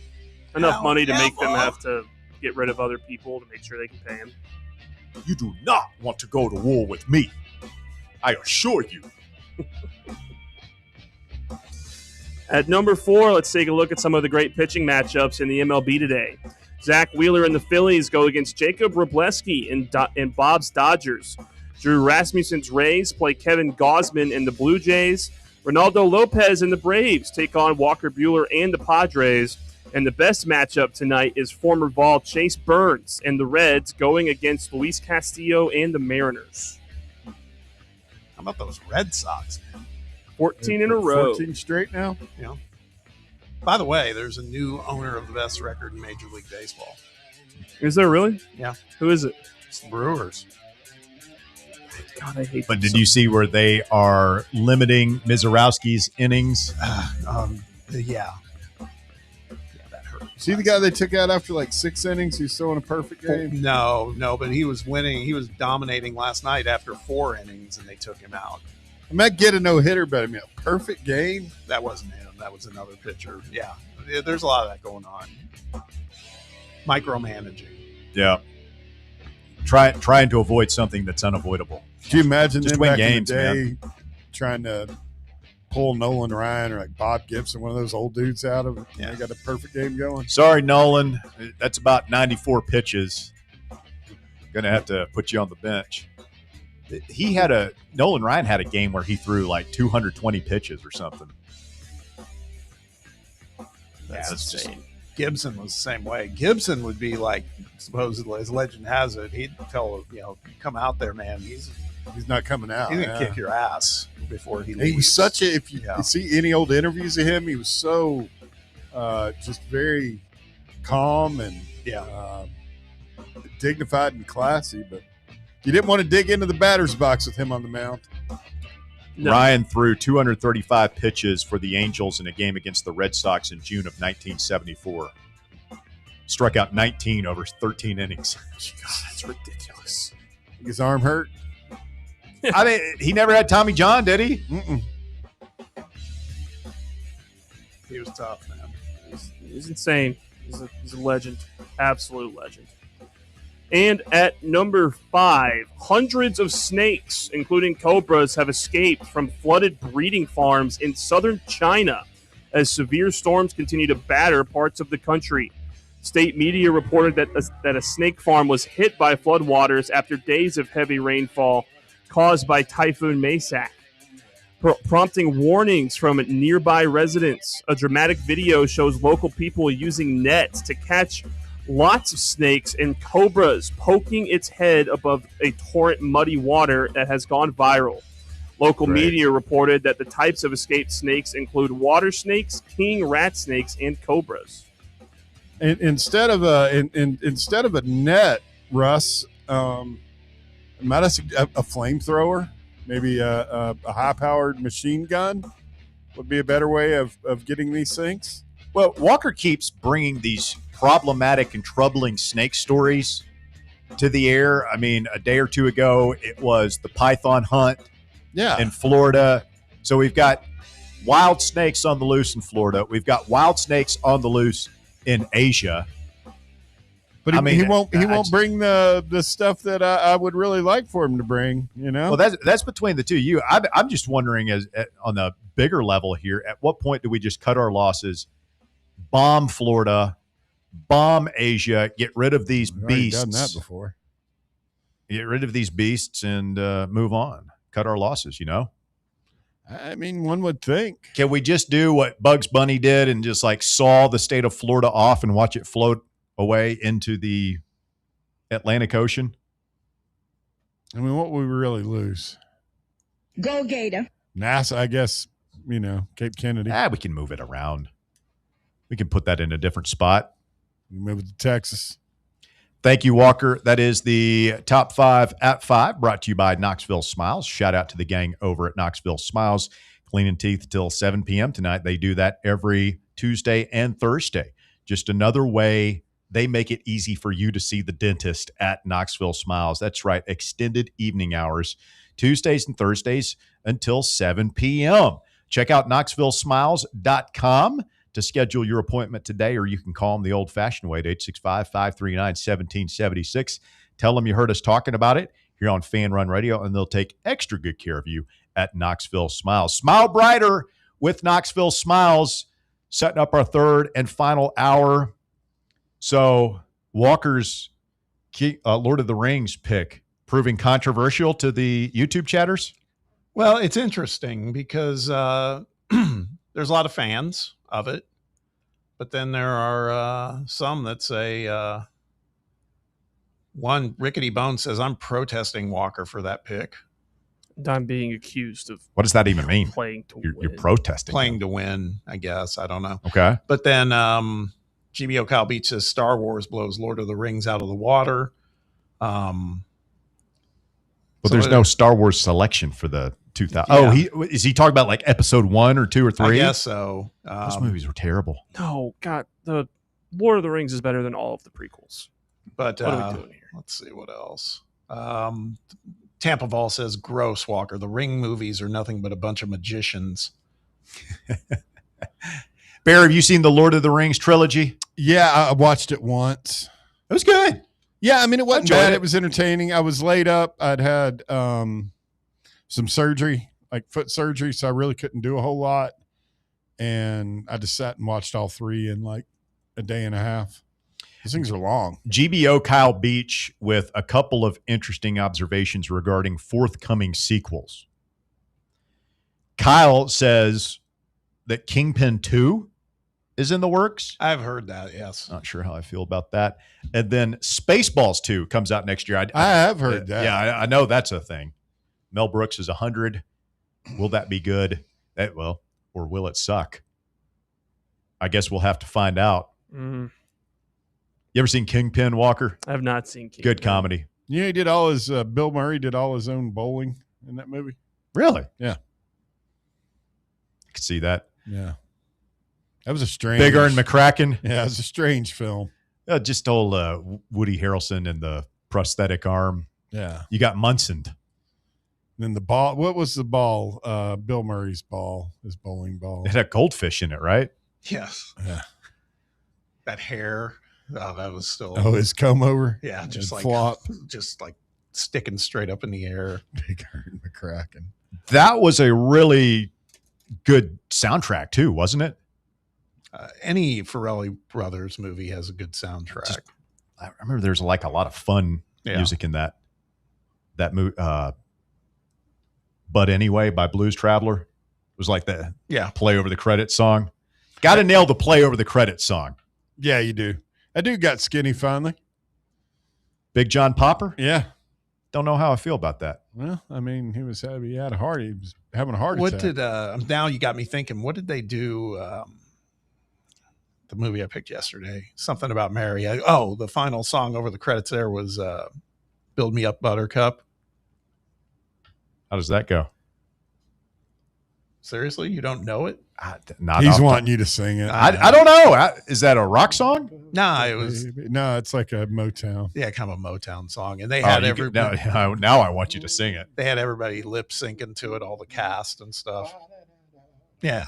Why don't you build me up? Oh! Didn't think I could falsetto there, did you? No, we've heard your falsetto. I distinctly remember you singing the chop. I didn't think you could do it, and I was right. Wow, that's mean. So you think. Coming up. Unbelievably mean. Mean would be telling everybody how you almost got by a fake Twitter account again. Was that right before we came back? Well, is that what you all were laughing about? Yeah. That would be mean if somebody brought that up on the air. It didn't get got. That's the point. We caught it. If you had come across that while we were live, would you have blurted it out? No, I was vetting it. So don't try, man. Hook you up to the Fan Run lie detector. Feel free. What was it? What was it claiming? What news was it claiming? About a notable layoff at ESPN. Bob was really excited. I was excited if it were Jamel true. Hill? No. She got laid off years ago. She has been there for years. Higher on the totem pole. Yeah. Stay with us. The drive continues. 865-966-3435. Your phone number if you want to get on the show. 966-3435. Back with more after this. The Drive. Take Fan Run Radio with you on the all-new Fan Run app. Just search for Fan Run Radio wherever you download your apps. Only 3 homestands remaining for your Knoxville Smokies. Some of the best promotions are still to come. Join us next week for a jam-packed week with all-you-can-eat Wednesday, Knox Vegas Thirsty Thursday with half-off draft beers. On Friday, let's continue the fight against breast cancer by painting the park pink. Saturday, we honor one of the founding members of the Negro Southern League, the Knoxville Giants. And Sunday Fun Day to end out the week. Get your tickets now at SmokiesBaseball.com. Knoxville Smokies. Is your yard starting to look more wild than welcoming? Yeah, don't let your landscape be that house on the block. At ECR Total Landscapes, we make sure your outdoor space is something you're proud of. From de-weeding flower beds to leaf blowing, trimming, mulching, and more, completely customizable to your property's specific needs. We'll handle it all. Why spend your weekends sweating it out in the yard when you can just sit back and enjoy it? That's the ECR difference. And right now, new customers can get 10% off your first month of our monthly maintenance package when you sign up for a full calendar year. That's right. Consistent, reliable service at a price that makes it easy to get started. No sweat, no hassle, just a better looking lawn week after week. Call ECR Total Landscapes today and mention promo code FANRUN to save 10% on your first month. Call 865-384-2012 or visit us online at ecrtotallandscapes.com. A brand built in Tennessee and born from the love of the game, Inward Half revolutionizes golfing comfort. Crafted by a former pro and dedicated enthusiast just like you, our luxury performance wear guarantees you stay cool and comfortable through every swing and every day. We're not just a brand. We've set out to create a lifestyle for those who understand that impeccable style and premium performance are a hole-in-one. Enjoy the walk-in with Inward Half. Hey, Vols fans, Cody Brown here. I grew up right here in Tennessee and know what it means when someone says, I've got your back. That's why you can trust Farm Bureau Insurance of Tennessee. Whether it's your home, your vehicle, your family's future, or the business you built from the ground up, we will show up for all of your insurance needs. We are Tennesseans who understand what matters, which is doing right by you.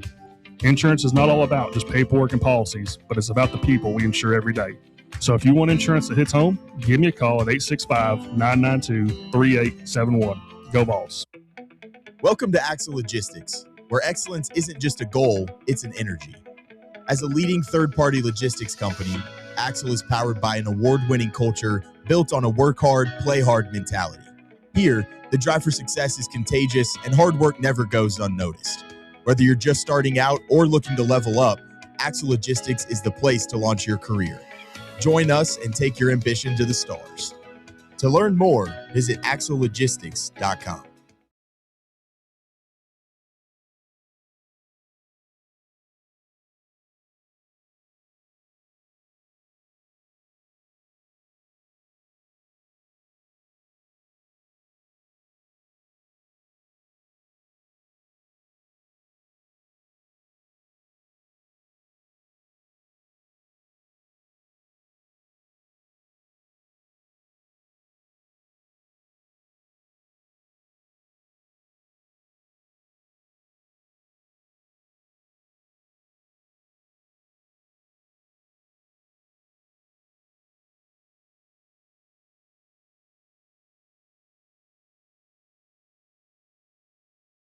Apparently there was some kind of stage thing this weekend where he had slapped Logan Paul. And I saw that. But it quickly became apparent that it was part of this.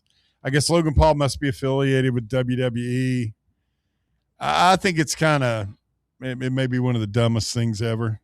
Is professional wrestling beneath the likes of Tom Brady? Or do you think that is something that's fun and can humanize him? He could be a really good heel. I don't know how much in-ring stuff he'd do. I mean, McAfee's pretty yoked, but even he looks, I can't imagine what Tom Brady would look like. Without his shirt on, like in wrestling attire, he would look good. Well, no, I mean, I realize he's really physically fit, but he's not like 290 with a. Yeah, he's not on. He's like 210 with a. He doesn't look like Hogan in the height of the steroids era. Yeah, I mean, he doesn't have that much bulk. He's going to look. But neither of those Paul smaller. guys, neither of the Paul brothers. Paul brothers are they're jacked. Aside from physical appearance, Bob, just as you're Tom Brady, you have a legacy to maintain. Peyton Manning would never do this, right? No. Is this something that is good for Tom Brady's career, his Q rating, if you will, or should we just lay off? He's 50 years old. He's got a handful of Super Bowl rings. He gets to do whatever he wants.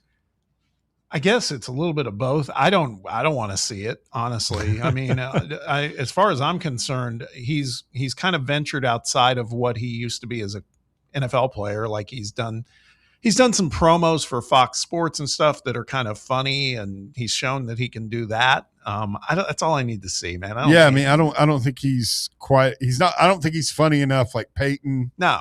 To be able to pull off like a Saturday Night Live or something like that. No. The other thing about it is, I mean, again, he's 50 something and I would say probably got more than a handful of orthopedic conditions after. You're worried that Tom Brady will get injured wrestling. I don't know what they could do with him.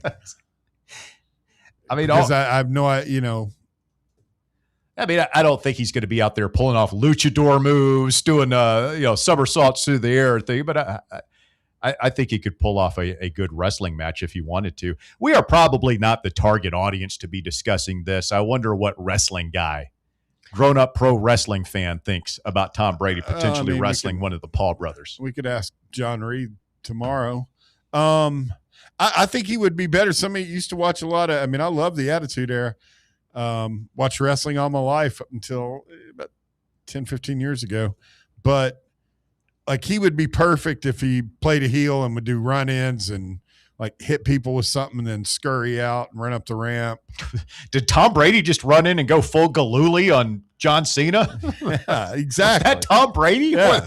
What the hell? And then finally at a big like WrestleMania, he'll get caught and then that way he only has to do he has to take like one big bump. But I don't think Tom Brady could pull off a full wrestling match. I just think nobody wants to see it, man. I don't think. Someone like McAfee, like you mentioned earlier, I mean, McAfee is kind of a character to begin with, right? I mean, he's a loud man. Yeah, exactly. Well, I'll tell you what would be great is if Tom Brady it wrestles this dude, and I don't worry about. I think they could put off what is a good match anyway. Like Hulk Hogan put on good matches. He's not an athlete at all. So I think they could do that. What would be outstanding?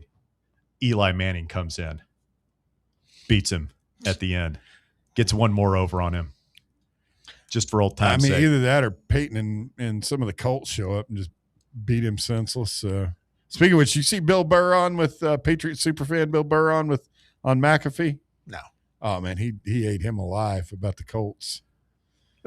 Patriots rivalry. By the way, we've been talking today about ESPN laying off people and stuff. I mean, you know what the back chatter is a lot of that money. It's not necessarily a money saving. Well, it is a money saving effort, but a lot of that money is going to be going to a new contract for Pat McAfee. Well, I think we talked about this. Is that like the deal? He's going to get like $60 million or something. Yeah. But it's also going to him as a production company that he has to use to pay all of his guys. Yeah. But still, you're cutting Ravitch and all these other like longtime ESPN employees. Yeah. For Pat McAfee. What are the conversations internally at a company like that, Bob, regarding talent acquisition and retention? Because maybe I'm not seeing it, but I just feel like there are lots of people that can perform those roles of a Stephen A. Smith, Pat McAfee. You can go to any town, in top 30 or 40 markets and find a talk radio guy that can perform those functions. You need some guy to get on ESPN and wear a suit and say something crazy. I think there are a lot of guys. They're good at that. Don't get me wrong. I like Pat McAfee and Stephen A. Smith. Right. I don't know if I'm the ESPN bottom line guy, if I'm paying either one of those guys $40 million. Like for me, like put on sports. Like show games. Like that's the more I miss ESPN when you would come home from school at 3 PM and they'd have GWA professional wrestling reruns. Yeah. On or like velodrome. What do you call that? Roller derby. Roller derby. Love that. Well, is that not what these firings kind of signify? Is that like they are kind of only going to put all their resources into one or two guys to cover their morning and early afternoon shows, and then show live sports the rest of the time, and just surround them with that's it. Regular folks. Yeah, that's it. I mean, those guys. Those guys. Trust me that they wouldn't even be. They're overpaying them for sure, but they wouldn't think of even doing that if they weren't bringing in ratings that lead to big revenue for them. And at a day part where there isn't much in the way of live sports almost any time all year round. So yeah, I think Walker's right. They're going to bank on those guys, and then have a lot of smaller name people. Van Pelt still will do his show, although Scott's even talked about, from what I've read, that he might be kind of nearing the end. That'd be a dark day. Well, what they're saying is they might move him up to like 5 p.m. I would hate that. I just always figure he's going to eventually pull like what Letterman did, where he's going to leave a network and then end up just doing his own thing for one of the streamers. Am I just in the mind? I never watch any of this stuff. Ever. I don't either. I watch clips of Van Pelt. I can't remember. Because he's Van I don't Pelt. even watch that. I can't remember the last time I saw Scott Van Pelt. Like, people were texting me about the World Cup because like they started their coverage like 2 hours before the Super Bowl, the World Cup, any big sporting event. I tune in right when it starts. Mm-hmm. I watch zero pregame coverage, and as soon as the game's over, I turn it off. Like, I have my own. I don't need anybody to analyze the game for me. I have my own opinions. I get that for a lot of stuff, but so you're saying even like the inside the NBA guys, never watch Chuck, Shaq. If I see those guys, it's like Bear said, it's a clip on social media that's gone viral. If I see that it's on, I'm just not up enough with it when it's on. That like if I come across it, I'm not changing the channel off those guys. Yeah. I mean, therefore, I think the four of them are at some of the best comedy on TV.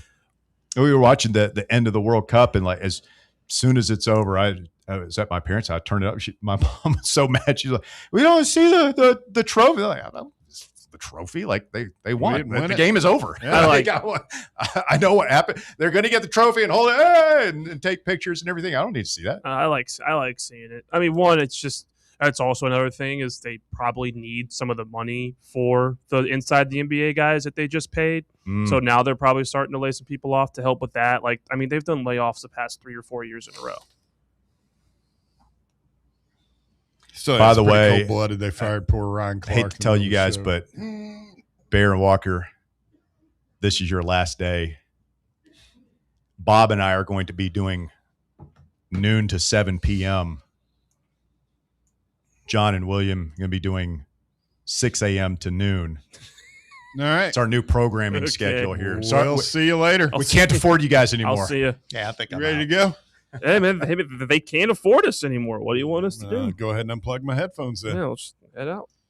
Enjoy the week while Russell's off. History repeating itself. This happened before.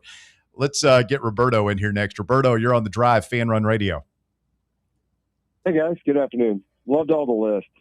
Man, I thought Lord of the Rings, Return of the King wasn't going to get named at all. I was sitting there going, oh, my gosh, I can't believe it. And then Walker came through. King of course the he did. I got you. Love you, bro. Is the poll in the field, Walkman? I am just getting ready to post it. I just finished the graphic, and it will be up here in the next couple of minutes. I'll also put a Bob Baskerville YouTube poll as well. Yeah, because there's some comments there. Uh-huh. So. I didn't hear the Patriot. Nobody said the Patriot. Oh, that was a good one. No. Yeah, we only get 16 picks. Yeah, it's tough. I've thought to submit to the Council of Elders the last couple of days to say, hey, could you have like a bonus category where you get to segment a sports movie? And that's your fifth one, you know? Well, we had a lot of internal deliberation about whether to divide this up via genre or the decades. We went back and forth on it. I think the decades was the right play. I'm just saying you could have a sports movie for each of you as a bonus pick for the decades. I don't know. Yeah. This is a sports show. But tomorrow's going to be exciting. How about Carl Ravitch finding out he was getting canned from a sports writer? Oh, is that how it happened? Yeah, because Ryan Clark also found out because it got leaked. Like ESPN didn't tell him mid-show. It got leaked by the media. That's well played. Yeah. Charles Davis not coming back to Knoxville, but how cool would that be? That would be great. Yeah, that would be. You think Mike has the pull to get him over here on the weekends, maybe Saturdays? It's like, hey, you're not doing anything on the weekends this season. No, that's not the case. It sounds like he's doing Big Ten football on Saturday. Yeah, he works for CBS. Yeah. About. Well, I guess. I mean, I would probably stick with that. I guess they're going to have bigger games than he would be on. Probably. Yeah, he's replacing Gary Danielson on their main broadcast, so he's going to be with. I did not realize Nessler. that. Okay. Yeah. Okay. I must have missed that. Good for him, man. Yeah, Charles can be fine, but that would be. Yeah, that would be the old. He would be so good. I mean, he's almost too good. He needs to be our damn athletic director. I know that everybody loves Danny White, but I've always been a Charles Davis should be our athletic director guy. I just think the days of the former player. I know Danny White technically is a former player, but I think these guys are mostly going to be bean counters from here on out, aren't they? That's probably fair. But, no offense to the bean counters out there. Russell, can I ask two more and then I'll hang up and listen, as they say? Yes, sir. Memento, how did that strike you? Because you were about the same age. You were like 20, 23, like 24, 25 when that came out. Memento, Yeah. What did you think about that? I liked it. I've only seen it once. It's such a mind screw. Yeah, it's like you got to psych yourself up to watch that movie, right? It's pretty dark too, and I thought you were kind of a dark. You're like same guy. So good to know that's my reputation. Yeah, but. let me tell you. You're the one who says it. Yeah. You say you like dark humor, macabre. You like that's a Christopher Nolan movie, right? Yep, it is. Yeah. Yes. And Guy Ritchie's the main character, right? Guy Pearce. Guy Pearce. Sorry, I said Guy Ritchie. Guy Pearce. Yeah, he was really good in that. Another great twist. Yeah, I don't remember. Well, I'm going to leave you with two more. No Christmas movies thus far. You've named off 48 movies and no Christmas movies. How about Elf? Fantastic. It's not one of my favorites, but it's a great movie. And then, I thought you guys have done a really good job. We might have to revive this for a Christmas movie draft come the holidays. That would be awesome. Yeah. And you guys left out one of the quintessential kid movies. Finding Nemo, I can't believe you guys haven't had it. I don't think you've had a single Disney movie if you don't include Marvel or Star Wars, right? We haven't had a single animated film, period, throughout the whole thing. Here's the thing. Finding Nemo. I have spent so much money on my kids going to Disney because of that damn movie. I've seen it a lot, too. Ellen's voice is just, I find it's like nails on a chalkboard to me. Degenerate? Yeah, she's annoying. And her playing an amnesiac fish is definitely annoying. Well, guys, I hope you have a great day. Thanks for always letting me weigh in. Yeah, I've really enjoyed this. Appreciate it. Did they? She got canceled, didn't she? I don't even know if canceled or Sure, everybody show found out still on? No, she got found out. Yeah, it was worse than that. It was like, it was hostile work environment. It was bad. Yeah, she was just mean. It was bad. Yeah, she's the exact opposite of how she projected on screen.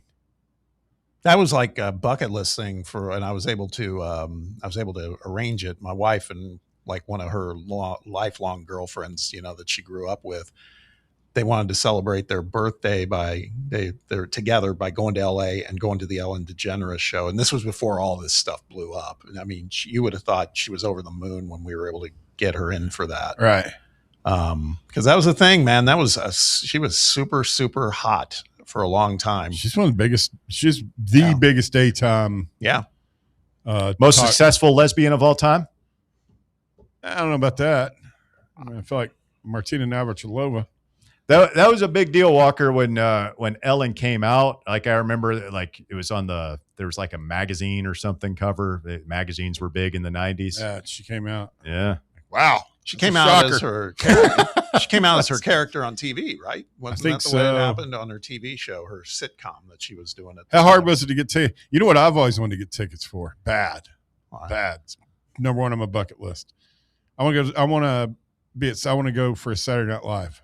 I'm going to be in the audience for one. Cool. The tickets were hard, except we had a deal going on at HGTV. She was doing a TV series. Bob's pulling with us, strings. so that helped. Bobby Showbiz. Yeah. pulling the strings. Bobby Moguls. Making it happen. Oh, yeah, honey, I get you tickets to Ellen. I'll call her tomorrow. I'll send her a text. Yo, Ellen, I need 2 on the floor tomorrow. What you got? Which apparently she would have responded. She would have bit your head off. Yeah, maybe. Well, your old buddy Howard's taking a beating, speaking of layoffs, and yeah, he's just cutting people loose left and right. Yeah, doing 1 show a week, 1 live show a week. He's definitely downshifting, I would say. Yeah, I mean, he's had his fun. Making a lot of money though, still to do that. That's how long do you think it would take? They were talking about his archive, and I was just sitting there wondering, cumulatively, like I wonder how much time it would take to listen to every episode of the Howard Stern Show. Oh God, years. Yeah, probably. Yeah, I would think it would take a decade. If you've done 3 or you do think of like what we do, 3 hours. It's 15 hours, 30, 60 hours a month. I mean, there's well over 10,000 hours of this show. Yeah, and I mean, back in the day, when he was kind of at his peak, he was, because they would do the news with Robin Quivers, and that would go long, and they would just go however long they wanted back in terrestrial too. It didn't matter. It's kind of like the top 3 and top 4, yeah, 5. Yeah, but I mean, they would go 4+ hours. Wow. Yeah, it was incredible. The commercial breaks on the Stern Show, like before he went to Sirius, when he's on, and they'd be like 10 minutes long. Yeah, I'd believe that. Oh, he would leave and go. I mean, like we raced to the restroom sometimes. I mean, he'd be gone. He'd be gone for 5 minutes minimum. Just to kind of take his time. And good for him. Yeah. Quick timeout. The Drive. Speak now, forever hold your peace. 865-966-3435. Your phone number to get on board. 966-3435. The shocking conclusion coming up next. The Drive. Streaming worldwide at fanrunradio.com and on the free Fan Run app. This is Big Orange Country's sports talk radio superstation. Fan Run Radio. Knoxville. What kind of day is it? It's a White Claw day. Grab a pack, grab your friends. Everything else in life can wait. Your friends shouldn't. Let's go. White Claw. Grab life by the claw. Please drink responsibly. Hard seltzer with flavors. White Claw Seltzer Works, Chicago, Illinois.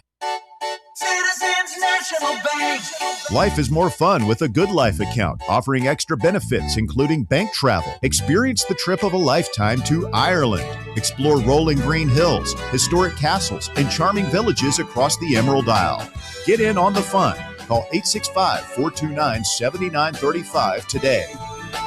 Citizens National Bank. Banking never felt so good. Member FDIC. Located in Knoxville's historic Old City, Barley's offers great food, live music, the best draft beer selection in town, and now your new favorite place to watch sports. Their indoor projector is perfect for any weather, and they've revamped their upstairs area with more TVs to take in all of the action. Their menu features hand-battered chicken tenders, juicy burgers, fresh salads, and the tastiest pizza in Knoxville. You can enjoy their happy hour drink specials daily from open until 6 p.m. Barley's Tap Room and Pizzeria. Okay, so we really need uniforms and equipment for this season. Can I trust you with that? Cool, just order them online. What? Yeah, I'm going to hop online and I'm going to get them ordered. Hold up, that's not a good idea. We shouldn't just spend money on some random online retailer, okay? I mean, it seems pretty convenient. Trust me, it's a terrible idea. Let me simplify this for you. SM Athletics. Okay, how do you pronounce it? SM Athletics? They're the go-to for uniforms and equipment, whether it's for universities, high schools, youth leagues, you name it. So why wouldn't you rather go with professionals who can guide us through the process, design the perfect uniforms, and deliver the best equipment? Yeah, I guess that makes sense. What's the name again? SM Athletics. Right. It's definitely smarter to go with a company that emphasizes customer service, fair pricing, and, of course, excellent products. Exactly. So, yeah, I guess it's settled then. For uniforms and equipment for all sports, it's SM Athletics. Vol fans, reimagine your home at Broadway Carpets and Flooring for any remodeling or building needs. With a variety of carpets, rugs, hardwood, vinyl, and stone, Broadway has all the flooring and installation options you're looking for.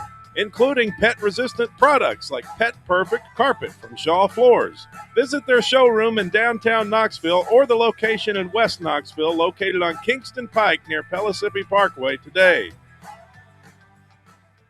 Where are the best ribs in the Volunteer State? Rickard Ridge. Who has the best barbecue catering packages in East Tennessee? Rickard Ridge. And where is the most beautiful setting to enjoy a meal with family and friends? Rickard Ridge. Rickard Ridge Barbecue. Just a quick ride up I-75, take exit 134, hang a right, and Rickard Ridge is on your left, just inside Cove Lake State Park.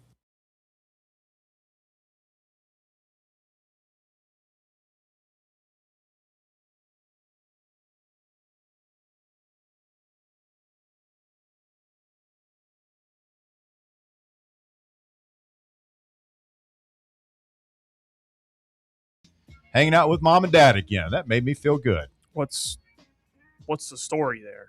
I don't even know. He had just had been estranged from his family for 10 years or so because of like they didn't accept one of his wives or his girlfriend or something at the time. Yeah. Yeah. And I mean, I saw the pictures with his parents. I don't know if he's reconciled with his brother Jordan yet, but still, I thought it was good. Yeah, I mean, life's too short to be mad at mom and dad over some silly female drama. I mean, I didn't know that was a thing. I mean, What? How did you not know that Aaron Rodgers was having difficulty with his family, Walker? Because it's Aaron Rodgers. I assume that God knows what goes on with that. I thought everybody I knew probably had heard of it, and I just it just one in one ear out the other because it's Aaron Rodgers, and there's so much else. I don't know. I mean, there's that was always one of the phrase, his estrangement from his family, because it's so odd. There's never really a reason for it. Yeah. Who was the famous woman that he was dating?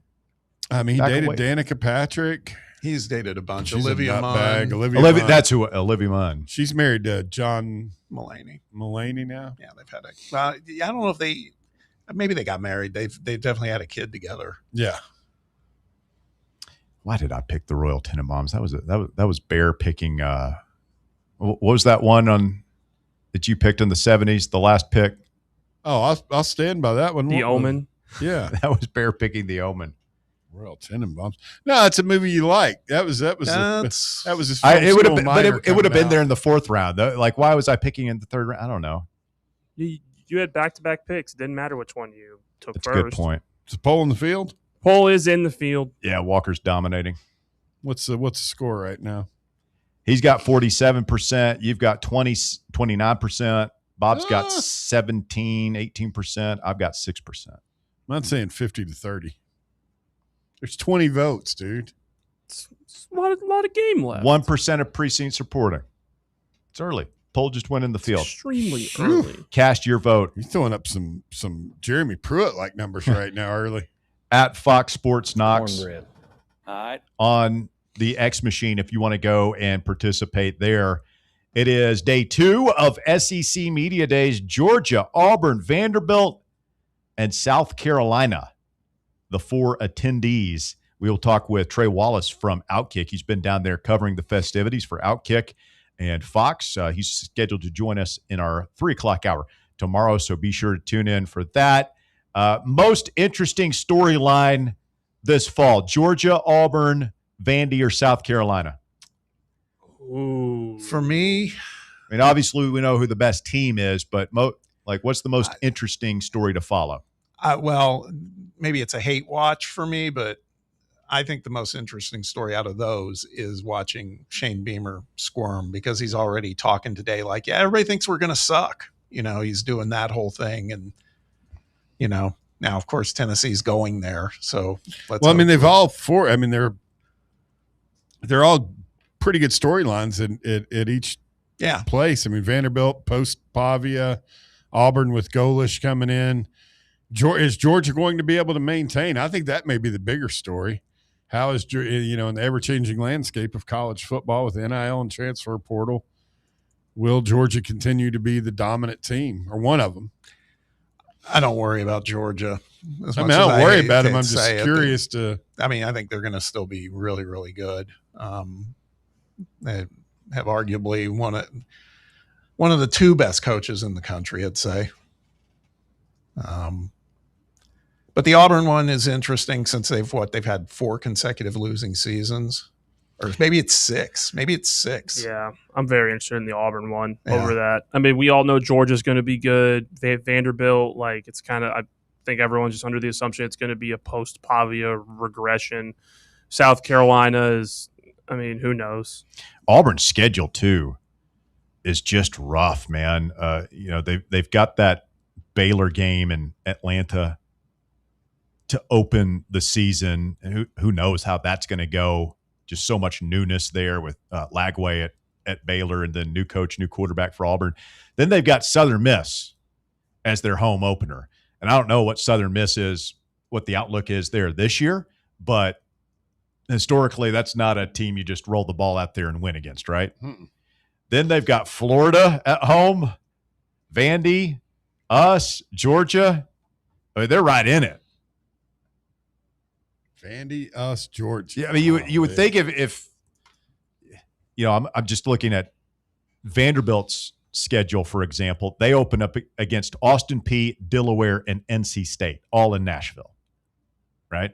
Manageable. Georgia opens up against Tennessee State, Western Kentucky, and then they go to Arkansas. Let's go Hilltoppers. South Carolina opens up against Kent State, Towson, then they host Mississippi State before they go to Alabama.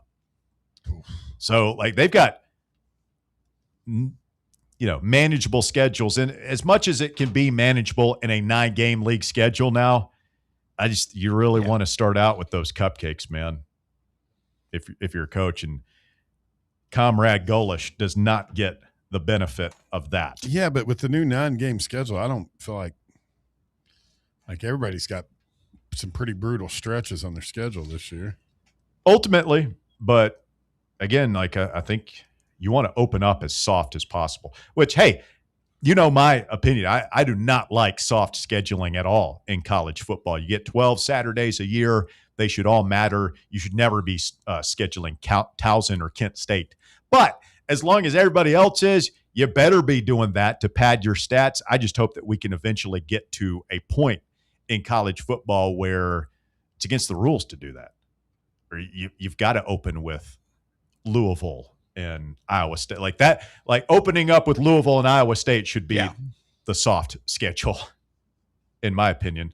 The tough schedule should be, oh my God, we've got Florida State and Texas Tech this year as 2 of our non-conference games, and Ohio State. Yeah. No, it's just kind of the way it is. If everyone's going to schedule cupcakes, we have to have at least 1 or 2 of them to at least give ourselves a breath, kind of a half bye week in between. It's just the way the schedule works now. If we ever got past doing the cupcakes, I think we would feel a lot better with 8 and 4 teams getting into the playoffs. That's the part that's going to be, particularly if we have an expanded field, at some point, which I feel that's inevitable to some level. It's maybe not 24 teams, but it feels like 16 is kind of a done deal. Yeah.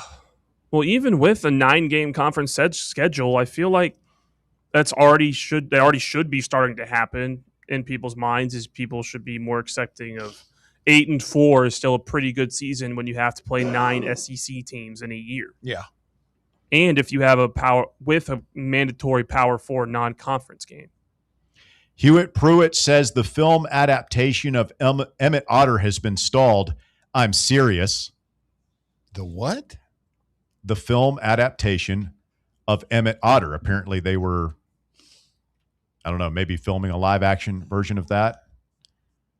I've read recently where there's a trend now where they're going to get away from doing those live action remakes of stuff. Brad in La Follette says Walker has the dorks fired up about his Lord of the Rings pick. Big blockbuster, Walker. He's playing to win. Hats off.